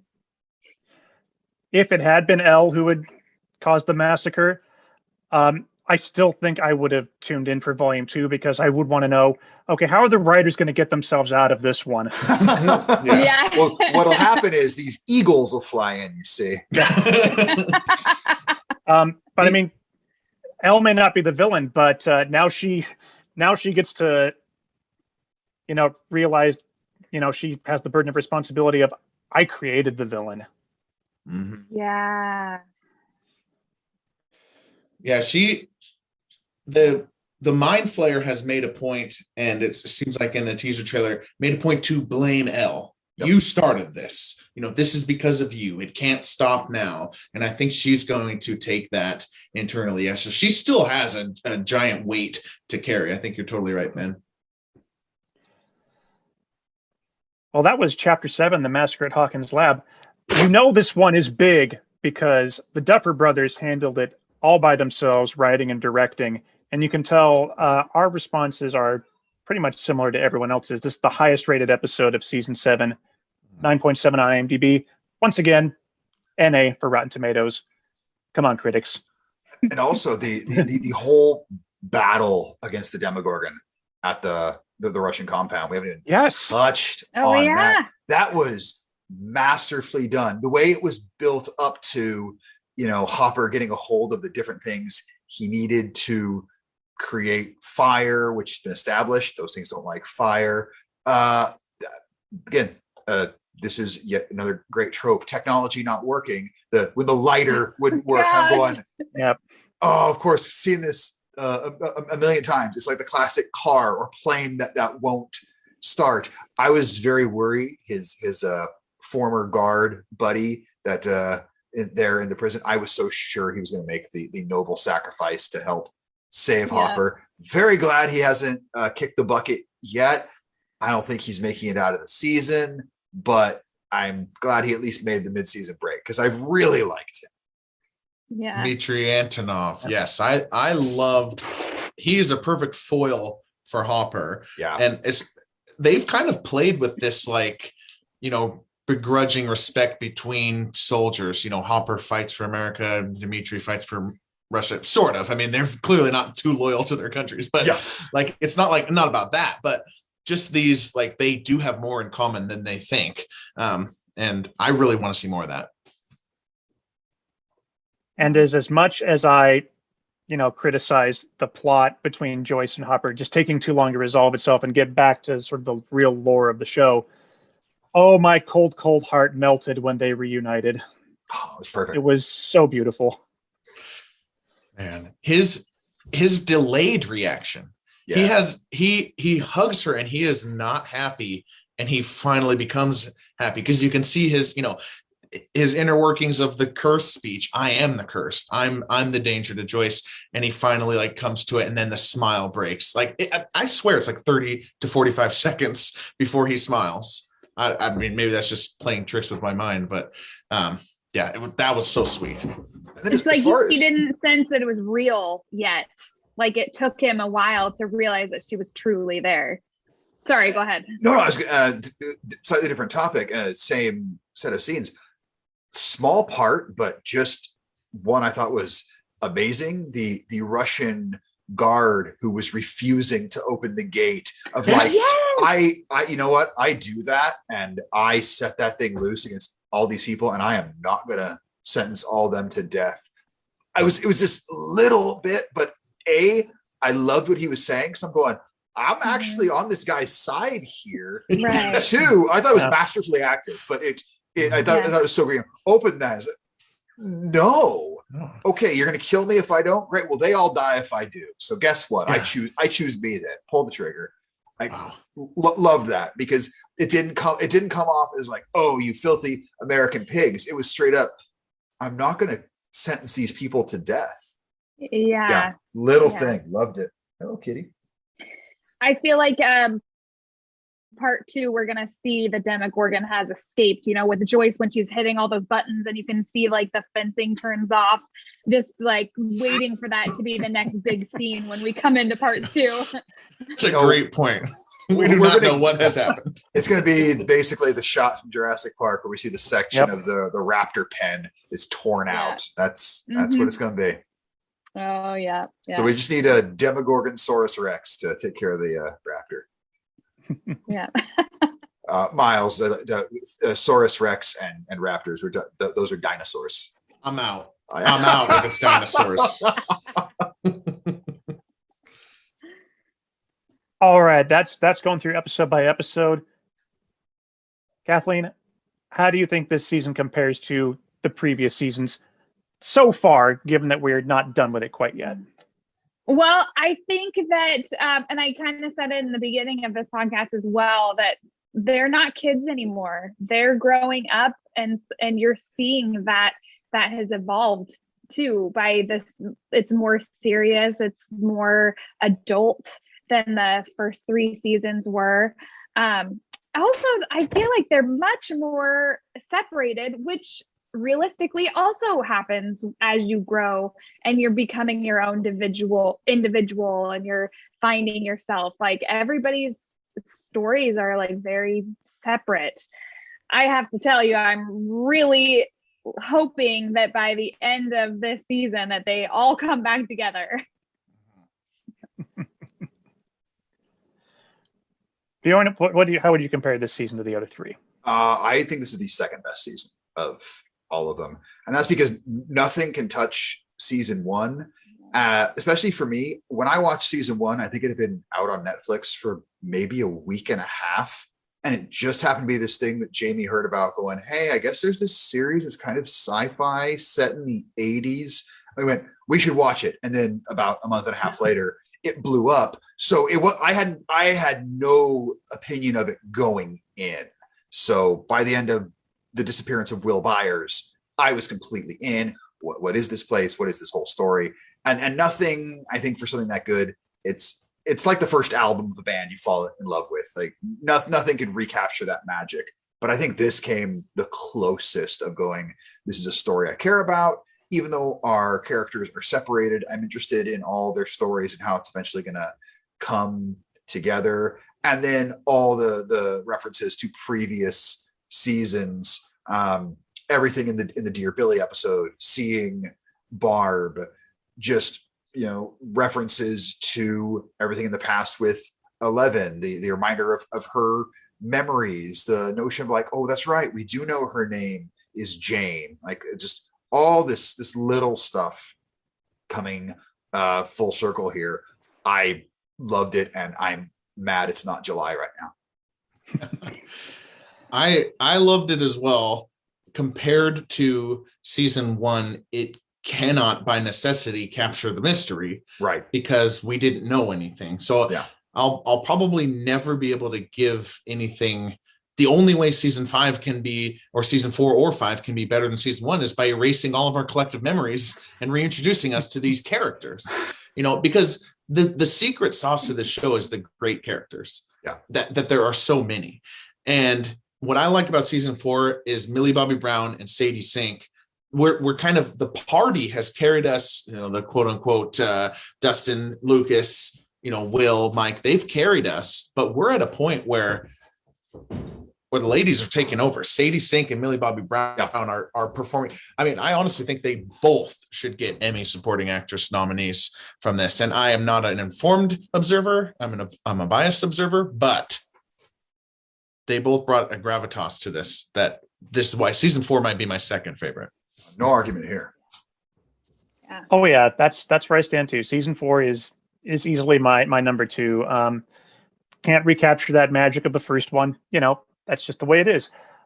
But for this season, they raised the stakes for every character. And that's why it felt so much more important, is that every character has a stake in this one, even the supporting characters.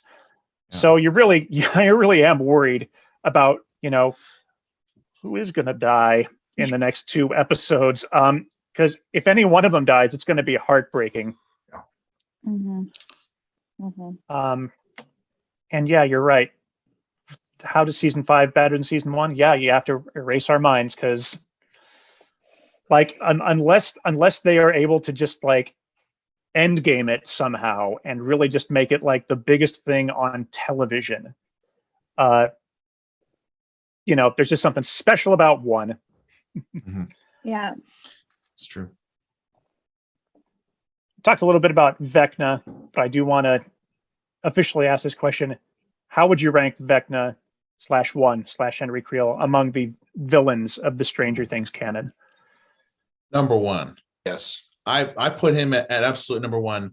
My joke before, when season 1, 2, and 3 was, what is the upside down? Whatever we need it to be for the plot. Yeah. But this by bringing a human element, by bringing, not just humanoid, but a human being named Henry Creel into this, it has brought a whole nother element here. And I truly believe that Henry Creel, Vecna, Orderly, Peter, whatever his name is, whatever we want to call him, he genuinely had true feelings for 11. He wanted 11 by his side. And there's something interesting there that we can play with, much more so than just, I think, Bjorn, you said it earlier, just kind of lasered in this bad guy, just apparated in. This is something different, and I'm really interested to see where they go from here. Yeah, because I didn't feel like there was a true villain of sorts in the first season. Because that was more about finding Will, getting Will back. What is the upside down? And the Demogorgon was just a scary monster.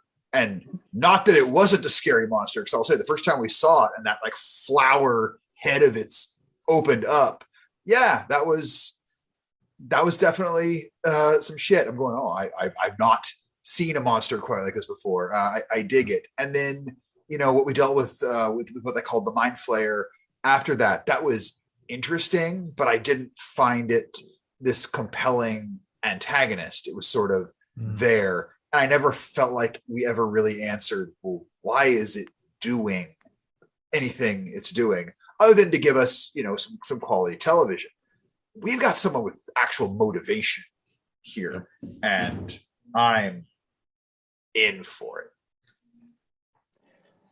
I mean, to distill it down perfectly, it's a character and not just a thing that shows up. And I hope that, I honestly hope, because I think it's in the series, Dustin says, if this guy's like the lieutenant of the Mind Flayer, I kind of hope that Vecna really actually ends up being like the big villain who might carry over into Series 5, who we have the final showdown with, because how much more perfect would it be to have the final showdown be with a creature that really Elle created back in the beginning before season 1 even started? Exactly. I think we're going to see the defeat of Vecna in this season. To play devil's avocado, I just think that's the Duffer Brothers MO is to end it full and full, like it's its own movie. But they do love Empire Strikes Back, as you mentioned earlier, Ben. This is the Empire Strikes Back moment. I do feel like they made a point of with the teaser trailer for part 2, they made a point of having that different voice, the voice of the Mind Flayer, showing that there is a difference between the Mind Flayer and Vecna. And I feel like I kind of agree with you, Miles, that I think that we might see the defeat, or at least we'll see that the Mind Flayer is its own villain. If it does come down to the Mind Flayer in season 5, I just hope they can make it more interesting, because Vecna has been tangible, just that it needs something, because Vecna has been such a great villain this season. And I want that to carry over somehow. I'll be happy either way. Just no dinosaurs.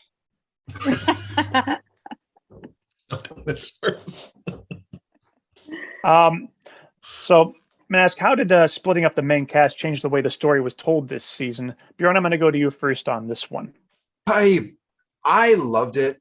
Kathleen, like you said, as you grow up, you do move apart. It's a part of life, so it gave legitimacy to the story, and I thought it gave more interesting things for all of them to do, and allowed the show to change tone when needed. I mean, okay, yeah, the stuff when they're going, hey, we need to go to her house and see the feral children, see the computer hacking. It was parts were a little over the top, but I thought it was some much needed humor there. The adventures of Argyle and Jonathan and the children they have cooped up in their van as they drive across the country. I felt like it was similar to the tone of different 80s movies, where it's like, okay, we have our Nightmare on Elm Street, and here we have our Breakfast Club, and here we have our Weekend at Bernie's. Like, that was sort of the kind of tone of different things, and I really enjoyed that. And because you would get different tone, and you would get the stories moving in their own way, and then the payoff would be you would get two storylines that intersected kind of perfectly. The, of course, ultimate culmination being the 11-1 discussion, along with the Nancy Vecna discussion, where it's like, we have all our stuff now. coming together. And the image we saw, if we watch on Netflix, it's the square moving towards the Creel house, and we see our different groups walking in it towards it from the four sides of the square. And that image didn't mean anything to me when I first saw the ad. But then after seeing the last episode, I'm going, oh yeah, that's where they all ended up, going towards it from these four paths. So yeah, I'm excited.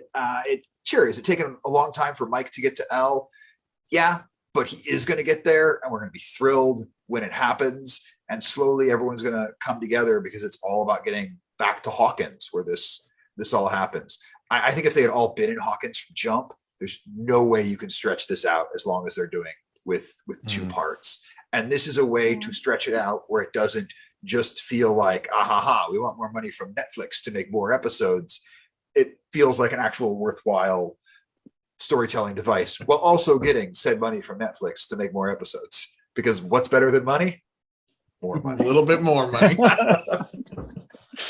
And then I like the way you put it, that having them split up, they've made each character so much more essential, so that if possibly when we do lose a character, we are going to feel it so much more. We're all invested in them. Yeah, I think the main difference between this season and the last three seasons is that we have not yet seen the penultimate episode. That's usually when they come together. So geography aside, we've definitely spread out a lot further. I'm in support of it. There's no way that Joyce could live in Hawkins anymore. Like, how could they possibly make that decision? But I think that we'll get that same thing. That and one of me and Kathleen have talked about this often. One of our favorite things about Stranger Things is that when the characters meet up, they tell each other the necessary plot information to each other so that we can move forward. Yes. Our best favorite thing about Stranger Things. Yeah, I do think that some of the storylines are a little bit more uneven. I did like Eleven's story and the Hawkins gang story more, but I do think it's important to split these characters up, because they do need to start having different dynamics with different characters. They always split up somehow. Yeah, kind of. Yeah. Yeah. Again, as was pointed out, this split up really is just more broad geographically speaking. But in this case too, I do think all the grown up characters who are in on what actually happens in Hawkins, they're all gone, right? It's just Joyce, Hopper, and Murray are the only three actual adults who know what's going on. Yeah. So this is really the first time that the kids have, I think, gone this long without adult supervision, without being able to turn to Hopper, who, is your go-to when you need when you need that. Yeah. So yes. And I brought this up because of something Millie Bobby Brown said. So several new characters were added this season. Some were very quickly killed off, as is the case in every season of Stranger Things. Others have survived all the way up to this point. So with new characters joining the cast every season, the cast has grown substantially. Is it time to start trimming the cast, or do they go all in, Avengers Endgame style, for their grand season finale in 5? I asked that because Millie Bobby Brown actually said, the cast is getting too big. We need to start killing off characters. I think that they are definitely going to kill some off. I mean, it's just like they're building to it. They're hinting at it. They're Bjorn, you talked about like them winking at us with Paul Reiser and the alien thing. And then we talked about just them winking at us with cliffhangers versus non-cliffhangers and fading to black. They are absolutely winking at us in regard to, maybe Max is going to die. Maybe Steve is going to die. Like, they're not going to do that forever. They're going to actually do it one of the times. I'm most fearful for Steve and most fearful for Will, because every time we zoom in on that painting that Will has, I'm thinking we're going to see that when he's dead. Yeah. That's my biggest fear. I'm selfishly afraid for Eddie, because every season we're introduced to a character that we love, and they're Yeah. great. And they're Yep. our favorite for the season, and they die. So I'm just all I can think of right now is Sean Astin's character, Bob. Yeah, Bob. I'm like, oh, please don't be the Bob of this season. Like, Eddie needs to make it out. Just let Eddie survive, please. Let him stay. Yeah, like They're even setting it up too. Like he's been talking about how much of a coward he is. I guess I run now. I guess they're setting up for like this sacrificial, like he's brave. You know. Oh boy, I don't want it. Eddie, please make it to season 5. I again, and for me, I don't think he will. I'm going to be gutted. I think penultimate episode, we're going to lose him, and I'm going to hate it like fire. But it's going to happen, and Steve is going to have to come to terms with Dustin's now endless hero worship of Eddie, who died to save them. That is what I see happening with that, where Dustin gets his big adventuring hero in the form of a D&D mentor. Which, if the D&D player is the one who has to go, then at least my nerdy heart can be like, yeah, he'll go out like a hero though. Like is there a Vegas odds on this? I'm sure there is. Who's getting the who does Millie Bobby Brown said to the Duffer Brothers that one? Miles, you said you're a little bit scared for Steve. I feel like if you look at the Steve dynamic, you could also give an excuse for either Steve or Jonathan to die, because we don't know who Nancy's going to end up with. Obviously, there's like tension between the two of them. So Jonathan could be the one to sacrifice himself to save Will, to save Nancy, so it could definitely be Jonathan. It could be Will, like you said, with the painting. You could see the painting splattered with Will's blood. Miles said that yesterday. Terrible visual, but sorry. I feel like it really could happen. What about Nancy?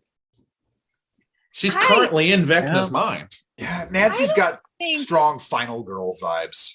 Yeah. I agree. I would have to agree with that. I don't think it would be her, but I think it could be Jonathan. It could be Steve. It could be Enzo. But I mean, I do feel like I feel like we're gearing up to lose one of our star characters, one of our big characters. If I'm placing money on two, I think odds are high on Argyle. Like the comedic relief always gets hit. We're gonna lose Argyle. That is not smacking. Yeah. That is not smacking. Yeah, he's gonna tell us he's a leaf on the wind, and then that's what's gonna happen. Ooh. I will say I don't want it to be Will, only because I just think that's a bad look that a lot of people have done, to be like, let's reveal that Will is gay and then kill him off. Yeah. Like, can we not do that in media anymore? Yeah. And if we're thinking about like season 5 finale, Mike and Will got to be there. Yes. So I think I would support you on that, Ben. Yeah, Mike and Will have to make it all the way through. I think Mike, Will, Dustin, Lucas, all 4 of those have to make it through. It's been their story, and also like, okay, Mike, I can't see the story ending without him. Will, like you just said, Ben, don't do the killing your gays thing. That's just it's just gross. The world will riot if they kill Dustin. So if the Duffers are good for him, they won't touch Tim. Yeah. And then for Lucas, like, you can't do the trope of killing the black kid. You can't. You can't kill Lucas. So those 4, I think, are untouchable. But I honestly, the person who I think Millie Bobby Brown goes into the Duffers and says, okay, here's who you kill off, is either in the penultimate or the final episode of season 5. It's 11. She does not survive the series. She and Vecna go down, or she and the Mind Flayer, they go down together, and her death permanently closes the Upside Down. Like a one cannot live without the other sort of thing. Yep. That is my theory for how this is. The only way to close the Upside Down is when she's in the Upside Down and remove it forever, something like that. And she collapses it in upon herself. I hope that doesn't. I want a happy ending for 11. I don't think we get one. I think we're all going to ugly cry. Like, so just Oh my God, it'll be terrible. And we've already seen a version of that at the end of season 1, where we think we've lost her to the upside down. Oh, I hate that. I know. Okay, let's move on before we all start crying. Let's actually talk about 11 real quick. How did it feel to go back to the beginning and see a substantial part of 11's story that we'd never seen before? So good. Yeah. I loved it. I love that we were able to, first of all, solve this main plot device, which is how she's going to get her powers back, by a literal flashback machine. Yep. Like as to how she got her powers in the first place. Yes, and just like in setting up the villain who, despite my earlier claim that Vecna will be defeated in season 4, I think you guys are probably more right that this is our final villain. But I really liked that we got to see her. I'll let you guys do your thoughts, but then I would also love to talk about like the CGI too of it. Yeah. I loved when we got to the point of, okay, we realized the audience, we're going to see what happened that day when he grabs the final videotape. But then I loved the way it worked, when he says, hey, you wanted results, so we're jumping right here. It is. We're jumping right to it. Because obviously the initial plan, we're going to slowly ramp her up. We're going to get there. So we don't have that kind of time. Okay, here you go. And so it worked for us, the audience. Like, here, we'll see a lot of this earlier stuff. We'll see build up. Now, let's be honest. We don't care about all this stuff in the middle. We want that one. And it worked narratively to get us there. It didn't strike me as like, wait, why are we skipping all the others? I went, no, this makes sense. I did have a question. Do you guys think, so obviously we have not seen 8 since she was in, was it season 2? It was season 3. Yeah. 2. 2. Okay, it was 2. We haven't seen her, and I feel like I would love to see 8 come back in some way, but I feel like the way her character is, that they could end up leaving her out altogether. I'd love to know what your guys' opinions are on that. Does the orderly make reference to have tried this before? I thought there was like maybe a reference that like he is how Collie or 8 escaped, and when they got to the vents and Peter was like, the orderly one, Vecna, whatever we're calling him, was like, I can't go with you, and Collie's just like, cool, I'll see ya. Which would be so on brand for that character. Yeah. It's awesome. I was going to ditch you when I got outside anyways. Right. They do reference her. I mean, he does reference her when he's like, before 8 left, he says something like that before 8 was gone, but I don't know how much more. I don't know that he elaborated anymore. The fact that there was any reference says to me, yes, we're going to get her at some point. Yeah. I'd like to think so, just because I hate it when they leave doors open like that. Yeah. And we know that season 5 is going to be the end, so this is their last chance to, fill in all those plot holes that have been left unresolved, which it's one of very few. Yeah.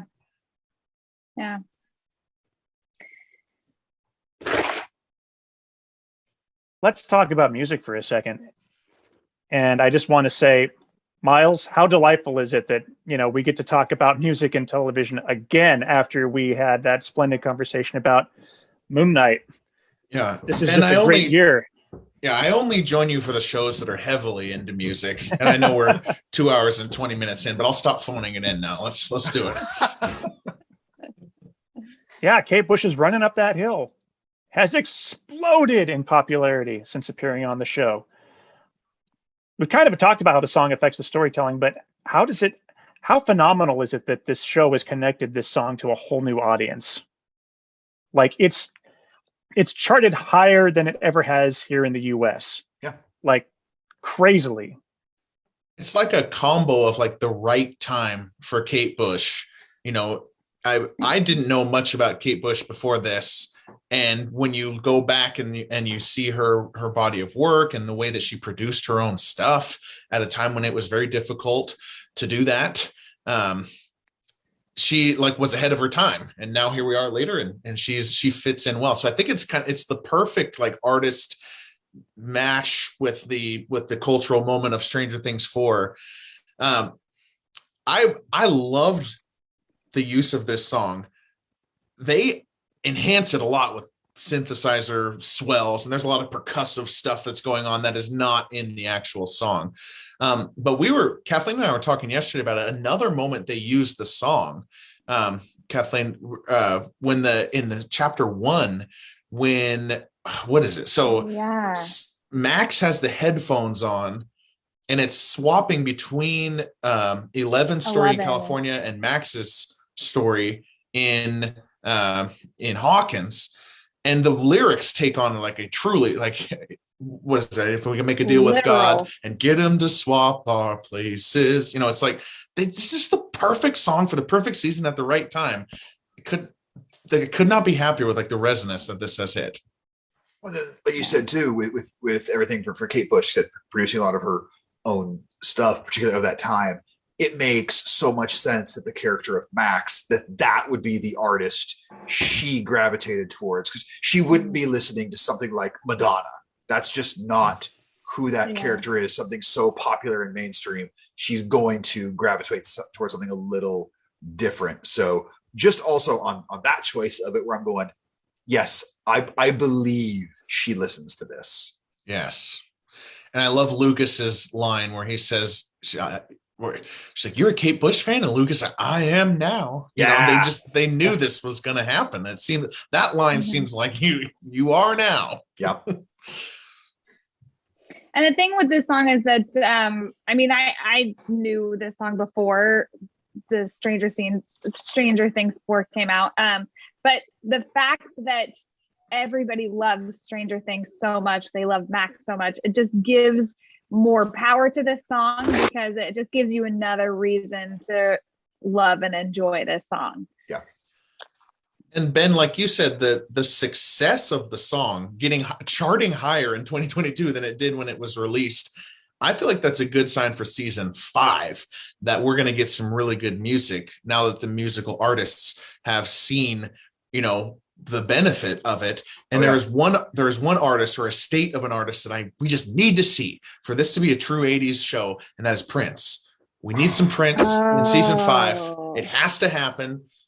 Duffer Brothers, I know you've watched this far. Do you think his estate will do it though? I don't know. They're Michael Jackson and Prince, they got Michael Jackson from the trailer. So true. I think if they were going to do it, it's with this. Yes. Look what we did for Kate Bush. Oh, now I need that to happen so much. You put that. Come on, Prince. Yeah. All right, I'm going to move on here real quick.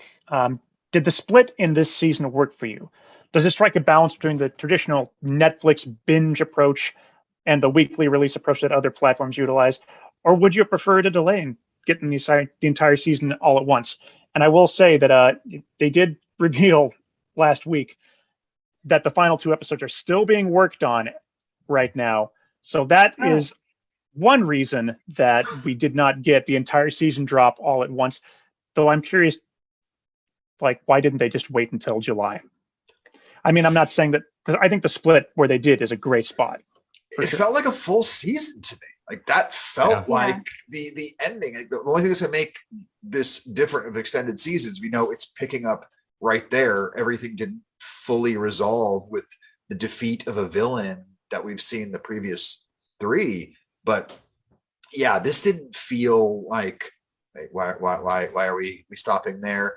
It's back when we did the Lord of the Rings thing, Miles, like you talked about how the films actually stop at different points than the books do, and you gave a lot of credit to the point where the film stopped, because you're going, that's a really good point to then go on to the next one. So yeah, this was okay.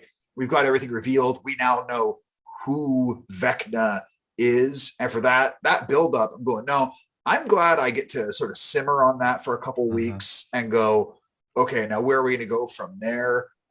What's going to happen now that 11 has her powers back? What's all of this going to mean like that's great. I don't need to go into the next episode right now. Yeah, me neither. All of this was a setup for the movie we get. Sorry, go ahead, Kathleen. Yeah. So Miles talked a lot before the release of part 1 of season 4. Miles talked a lot about it's been 3 years since we've had any new Stranger Things. I mean, do we even know, we personally know that we're invested in Stranger Things and we're going to watch season 4, but does the collective we know that we're still into Stranger Things? Has the wait been too long? So I feel like releasing it in 2 parts allows people to get back into Stranger Things, get excited again, and then you're going to get part 2. You still get more. You're not just getting the whole season and then it's done and then you wait another 3 years. I don't know. Oh, God, for the final season. No, but you get to watch some of it and then you only have to wait for a month, but you still have that element of anticipation. I think that's a great point, Kathleen. I mean, that's just so true that this season had to stand on its own. It's been too long to carry the goodwill for season 3 is gone. You had to stand on your own. And this is kind of a way to do it by splitting it. Also keeps Netflix subscribers subscribed for 40 days, which I'm sure is just pure coincidence, right? I do like the notion that this is sort of the setup for the movie, because the finale is at this point reported to be about 2.5 hours long, which is insane for a single episode of television. You are literally making this. It's just now all of a sudden it is just a movie, like the finale. It is a movie. But I think that's a testament to how well they've built up the trust of their viewers. Because if let's talk about the Marvel Cinematic Universe for half a second. Look at the runtime of Endgame. And if that had been the runtime of Avengers, you would have had so many people that had gone, I'm not going to that. Yeah. No way. But they had built up and we were all like, and granted, that's a far more lengthy build than this, but still, you had people who had been built up for it, were so invested, they said, okay, it's that long? Cool. Let's go for one last ride. So I think getting to that finale at 2.5 hours, if that had been the finale of season 1, had I known that one time, I'd been like, I don't know if I'm going to watch this show. I don't know if I'm going to like it. And then that's how long the finale is. Whereas now I'm just injected into my eyeballs. Let's do this. Thank goodness it's going to be that long. I know. I know we have this question later, but just the run times, it seems like a natural place to talk about this. The run times are possible too. Bjorn, that's a great point about like the trust of the audience, the investment of the audience. It's also possible because we have so many characters, not just so many great characters. Not just any show can do this. You can't just make it an hour 20. It's a very difficult thing. They've got like 6 freshmen and 4 seniors and 3 adults with great actors in every single part that we're invested in. That is almost a natural swelling of runtime because of that. So not just any show can do that. They just keep adding great ones. Eddie this year, Robin last year, Max the year before. And you talking about just how exemplary all the performers have been, us as viewers, at no point when it goes to this group are we going to go, oh God, we got to sit through this scene until we get back to these. Like, no matter which set are on the screen, I'm excited because I'm going, oh, this is going to be great. Yeah. Let's integrate the runtime into that a little bit. Go ahead, Kathleen. Yeah. I was actually just going to talk further on the runtime because one of the questions you ask is, should other programs adapt a longer episode length? I think that Stranger Things doing this opens the door for the opportunity for it, but that it should only be done if the story dictates it. I mean, you can't just come out with a 2.5 hour first episode of a new series. No. You've got to build on it. Yeah, I think there are going to be some series that absolutely destroy their viewership by trying this. They're going to go, oh, it worked for Stranger Things. We're going to do it, and it's going to completely flop. And you're going to see others that kind of go, okay, we can sort of build towards that a little bit. The whole Netflix series length thing, it reminds me back in college, just when getting access to shows from the UK was still kind of becoming a newer thing for me, I realized like, oh, their seasons are only a few episodes long, but they're a bit longer and there's so much in it. And Netflix, a lot of streaming services now, but I felt like Netflix is one of the first early adopters of that model, going, hey, people get invested. You give them all killer, no filler. There is no throwaway episode in there. Like you can build that up. So I hope we see more of this with good series, mind you. But not everything needs to be 2.5 hours long. Yeah, we are going to see. Taking away. We're going to see some. Go ahead. We are going to see some of the series learn the wrong lessons. Yep. And my analogy for this is always the Beatles, which I know Ben will appreciate, which is people who say, oh, I took LSD, so I can also write Lucy in the Sky with Diamonds. No, you still have to be John Lennon. You can't just take the drug. So they're going to learn the wrong lesson.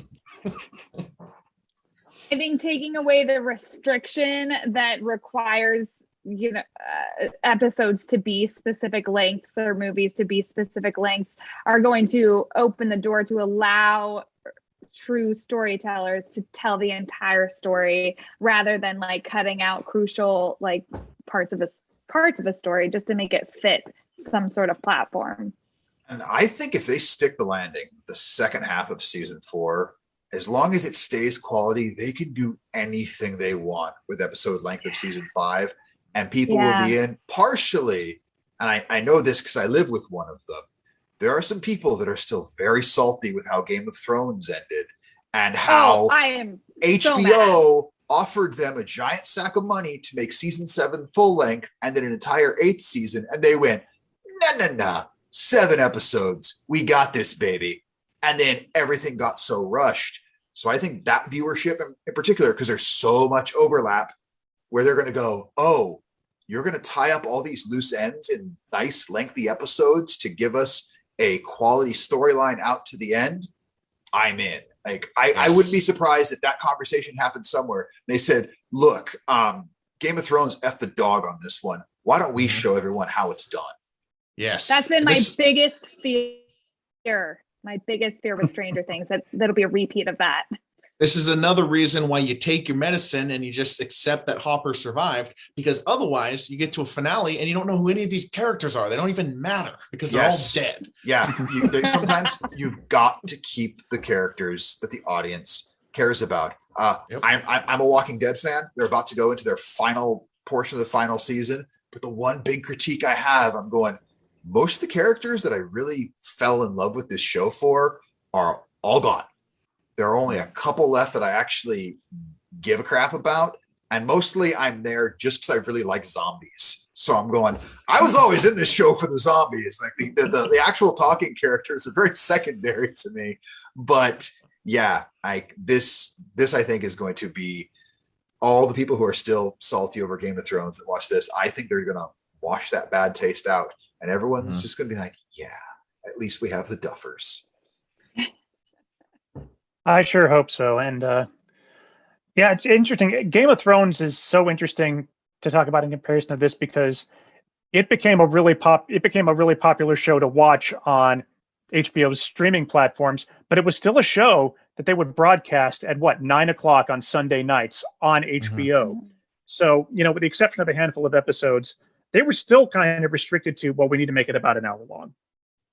I know they went all out for the finale and that was 90 minutes or whatever, but for the most part, they're still restricted by timetables, even though they're on 2 different platforms. Stranger Things, you don't have to worry about that. You don't have to worry about tuning in Sunday night at 10:00 and be like, this is my only shot before it comes to Netflix in 2 months. No, it's already there. They can do what they want with it. And I think Netflix might be willing to take more risks with episode lengths of a show that's proven itself to have good viewership, or writers that have had something successful. And this isn't on an episode length thing. This is on a series length thing. Props to the Duffers where they've said season 5, this is where this thing ends. I'm sure Netflix has gone, here's a giant sack of money to make season 6 and 7. And they've said, no, it reminds me of Breaking Bad. where Vince Gilligan was approached and told, hey, do 2 more seasons. There'll be enough for syndication. You'll make money forever. And he went, this is where the story ends.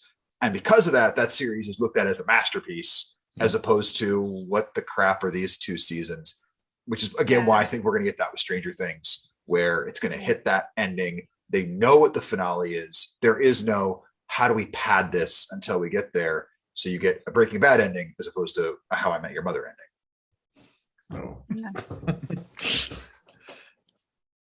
Not that I'm salty about that one still.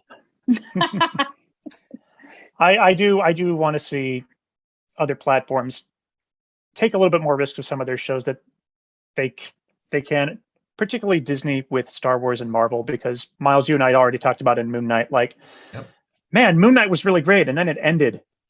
Yeah. And it was like, they ended it with a 40-minute finale, and it was like, how do you wrap all this up in 40 minutes? This needed a little bit more to feel complete. Whereas Stranger Things, I'm going in there, I'm not worried that they're not going to be able to wrap up this season in 2.5 hours. They have plenty of time. Yeah, a little bit of trust. Anyone who made it to the 6th episode of Moon Knight is along for the ride. Make it as long as you want. You know, what does it matter? And I worry that Disney recently has fallen into that 6-episode pattern of like, oh, they're getting predictable. Every series is going to be 6 episodes long. Yeah. You know, I think back to what Netflix did with Marvel with Daredevil, and I was like, oh, 13 episodes and they're all about an hour long? Wow, that's great. So we're getting about 13 hours of television. That's plenty of time to tell the story you want. Whereas with Disney Plus, I think The Mandalorian kind of bucked that trend because they had like 9 episodes of varying length. But with a lot of the recent stuff, they're just like, yeah, it's 6 episodes, about 40 minutes long. So basically you're getting about 240 minutes, which, you know, that's still a lot, but it's like, for a television series, is it enough? Well, you're also not giving a writer a whole lot of flexibility when you go, this is the amount of time to make your narrative fit in there, because maybe they actually only need 5 for it. Maybe they need 7. Maybe they really do need that 1 extra to make it all go. Like you said, 1, trust your audience that they'll watch, and 2, trust the creative team that you're already saying, hey, here's the money we're giving you to create this. Okay, do you want them to create something that people are going to keep coming back to you for more content of, or do you want them to create the next series that ends abruptly that people go, why did I watch that? Yeah.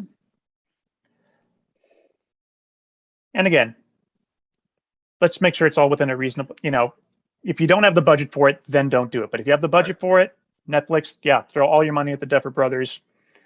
Let them do it the way they want to do it. So let's jump back into the actual series. What do you want to see in Volume 2 for those last 2 episodes? I want them to come back together. Yes. Yeah, I want that moment where all our groups come together in everything. I know everyone's talking about the Mike L thing, Elle and Hopper. That's the moment. Yes. I want them to see each other again, because I loved that relationship so much, and I want to see that so much. Jumping back, by the way, we're talking about characters that are going to die. Hopper's not making it out of the last season. Just reminding people now, the man's on borrowed time, because he's that character. He is that character, and I'm going to hate it. I will probably. He's the hero that sacrifices himself. He is. I'm going to need to get myself like a cush ball or something so I can throw it when he dies. It's going to be so pissed. If you see him kiss Joyce at any point, he's about to die. It's over. Moral of the story: don't kiss without a rider, or he'll die. Yeah. I'm looking forward to more Mike and Will. Yes. I think that we talked about that a little bit, but there's a thread of their relationship and their friendship and whatever Will's got going on with that painting that we're gonna get in this part 2. So I'm pumped for that. And they're on a road trip together, and even though it's a road trip with all this trauma on it, there's trauma bonding and road trip bonding, and re-strengthen that friendship, because maybe they should do some Purple Palm Tree Delight. I mean, can't hurt. Can't hurt. Uh-oh. That's really what I want, is just for them to all come back together, and whatever happens after that, it's all good because they're all together. I didn't really phrase this as a question, just because I don't know what I wanted to do with it. But we do know that Stranger Things 5 will feature a time jump, which I'm glad they're doing, Me because too. we did have that 3-year gap in between 3 and 4, in which all of those young actors clearly aged. Yeah. I was okay with the aging because we jumped between middle school and high school. So I feel like I was more prepared for it. I'm now hoping for a time jump of like 2.5 years. Like, let's go to Christmas 88 is my prediction. My guess is going to be about like that, where they just, fast forward time so we get up to the, closer ages to the actual performers. Yeah. I would like to point out that saying there is a time jump means absolutely nothing. For example, we just time jumped from when I started this sentence. So just saying that doesn't actually mean anything. Right. Nope, not until we know how long it's going to be. Yeah, exactly. Here's actually a good question I didn't think about. So I can't remember if season 1 takes place around like a sort of specific holiday, but season 2 is Halloween. Mm-hmm. 3 is 4th of July, and 4 is spring break. What like major calendar event do you think they could land on for 5? And Miles, you said Christmas is a possibility. Arbor Day. Arbor Day. Arbor Day would be great. Flag Day is another one I'd love to get in. Season 1 is Thanksgiving, right? I can't remember exactly, but it's November, late November. Okay. Yeah, I vote Christmas. Either that or maybe Christmas, and then also into New Year's. You can have the wonderful, cheesy as counting down till midnight. Then right at midnight, some just bad thing happens, and that's the end of an episode. Yeah, Christmas, New Year's, and then I say it'd be like their senior year, so we kind of get to graduation, sort of end with that. So I like it. Again, See, that's what I was thinking. It would be graduation setting, possibly not exactly a holiday, but that it is like a big yearly event, that it would be their graduation. Christmas, New Year's, what, too? Prom. If it's around graduation, then they can also have Father's Day for Ellen Hopper. Oh, there you go. Okay. Oh, yeah. Bold of you to assume Hopper will still be alive. Yeah, and Mother's Day and Mother's Day for Joyce to mourn the loss of her son Will with the blood-splattered painting that is hanging on the wall. Oh, we're getting dark. I know. I'm sorry. Okay, it's time to start wrapping things up here. So we've talked a lot about Stranger Things today. So for everyone out there who's been watching this far, we're going to start recommending some other modern science fiction shows for you. If, like me, you recently watched Stranger Things and thought, man, where else can I get my fix? Or something kind of like this. Bjorn, what would you recommend? Oh, man. I haven't been watching a lot of modern sci-fi. Again, part of me is like, it's not new. Again, I'm getting back in DS9. I want to recommend that. This is on a totally opposite end of it, but I'm going to say it anyways because it goes kind of in the D&D thing. On Amazon Prime, there's a great animated series called The Legend of Vox Machina that is literally taken from a Dungeons and Dragons game. It's a web show called Critical Role. I won't get into all that. Everyone in the game is a professional voice actor. So they voice all their characters they played in this game. You don't have to have followed any of their stuff to watch it. It's the standalone thing, backed on Kickstarter. The animation is amazing. It's designed for adults.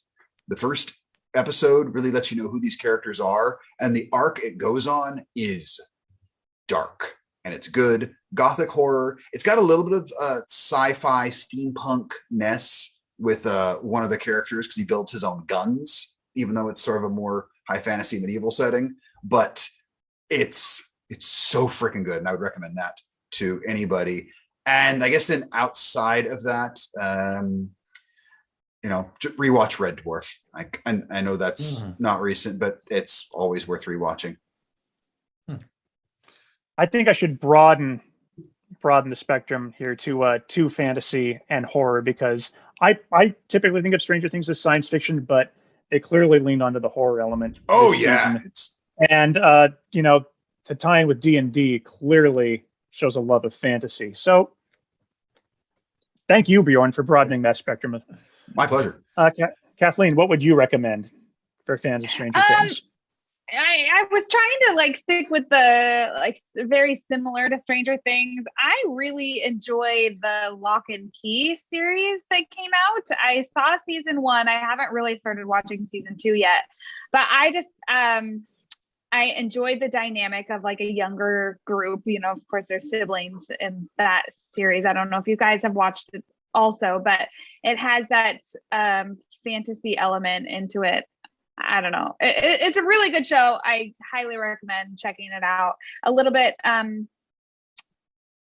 geared more towards the younger crowd, but still good. I don't have a good one, but why? Do you have a bad one? I have a bad one. Yes, please. This is just how I feel. When I finish watching Stranger Things, what I want is another show with a bunch of characters that I care about and really good production value. So I return to Lost. Sorry, everybody, but I'm a huge Lost apologist.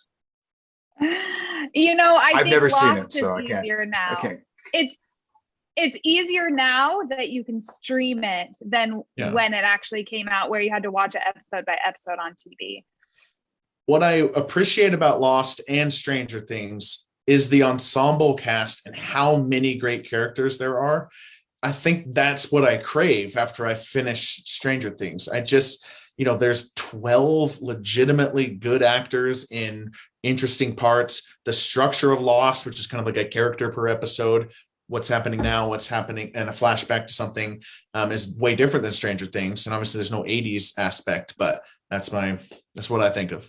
I mean, if we're going to talk about things we want to rewatch with just strong ensemble cast in that, I'm just saying go rewatch season 1 of Heroes.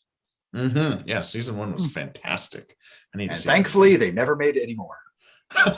Okay. Oh, there is one that they've only made one season, and I don't know if they're going to bring back for a second season, but on Netflix, it's called I'm Not Okay With This. It's like a very serious, it's based around a girl who's in high school who has this power, but she doesn't know how to control it. And it's very like a very offbeat way to use somebody with powers, because it's like she's hurting other people on accident. And you don't really see it's like very subtle use of her powers too. Excellent show. I'm hoping that they come out with a second season. They certainly leave it up the ending to come back for a great second season. Well, Miles, I'm glad you mentioned Lost, because my recommendation, and I've already mentioned this in the show, is J.J. Abrams' follow-up series, Fringe. Because Fringe is just chock full of weird science. John Noble is a kooky, not quite mad, but definitely weird scientist. You've got alternate realities. You've got flashbacks. I love that like they do cool things with the credits. Like if you're in an alternate reality, then the color backdrop of the credits is different. Or when they do an episode that's set in the 80s, it's all like weird 80s fonts for that kind of stuff. And interestingly, like Stranger Things, it is 5 seasons long, in which you get to season 5, and there is a big time jump.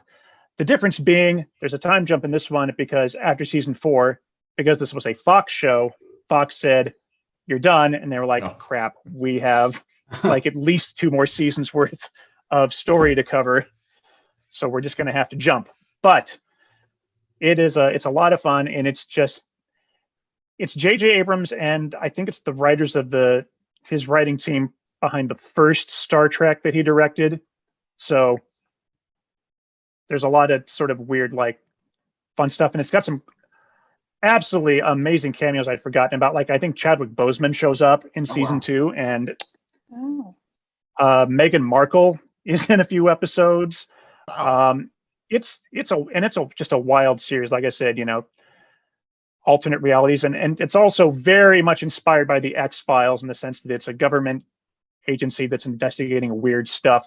And so they also have the Monster of the Week episodes, and I love that kind of stuff. So yeah, and Fringe. Go ahead, Bjorn. The one other series I'm going to throw out there, and I don't know why this didn't click with me right away, Ensemble, going with different characters and having a huge sci-fi element. And the next season's about to come out, Westworld. Oh, that was on my list too. I'm a Westworld addict. I love it so much. That is an excellent show. I actually had that written down, but it was like, I don't know. I already said 2, so I didn't want to throw out another one. I think the true show to watch after Stranger Things, which pretty much is exactly like Stranger Things, except for it was in the 90s, is The Nanny. Now, and we've been watching it. Parallels are uncanny. Brian Drescher, actually, upside down. Now that I think about it, this isn't a TV series, but I think it's a perfect companion film to Stranger Things. Watch Super 8. Oh yes, that's a good one. That's J.J. Abrams too, right? That is a really good one. Yeah. I mean, another ensemble of young kids who get into some wild adventures with some weird stuff. I feel like that inspired Stranger Things as well. Definitely. I think that was part of what they saw. Yeah. Subtle use of a monster. Yeah. It is time to start our closing thoughts. Kathleen, I'm going to start with you. What are your final thoughts about Stranger Things 4 Volume 1? I can't wait for more. I was so afraid going into this that it could potentially ruin Stranger Things. I mean, seasons 1 through 3 have been so amazing that I've always had in the back of my head, what if we have a repeat of Game of Thrones, which we haven't had, thank goodness. So I was very, very happy to see that it is still amazing. Bjorn, what are your final thoughts?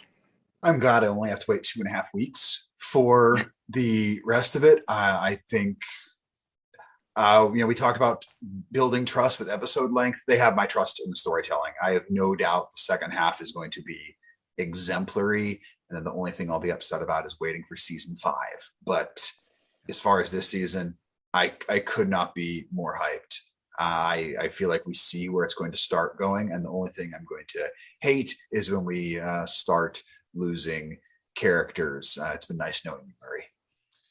Oh, Murray.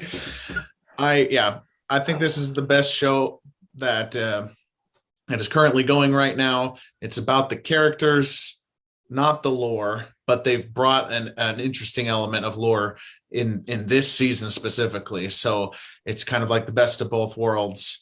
I'm excited to watch part 2, and I trust them implicitly.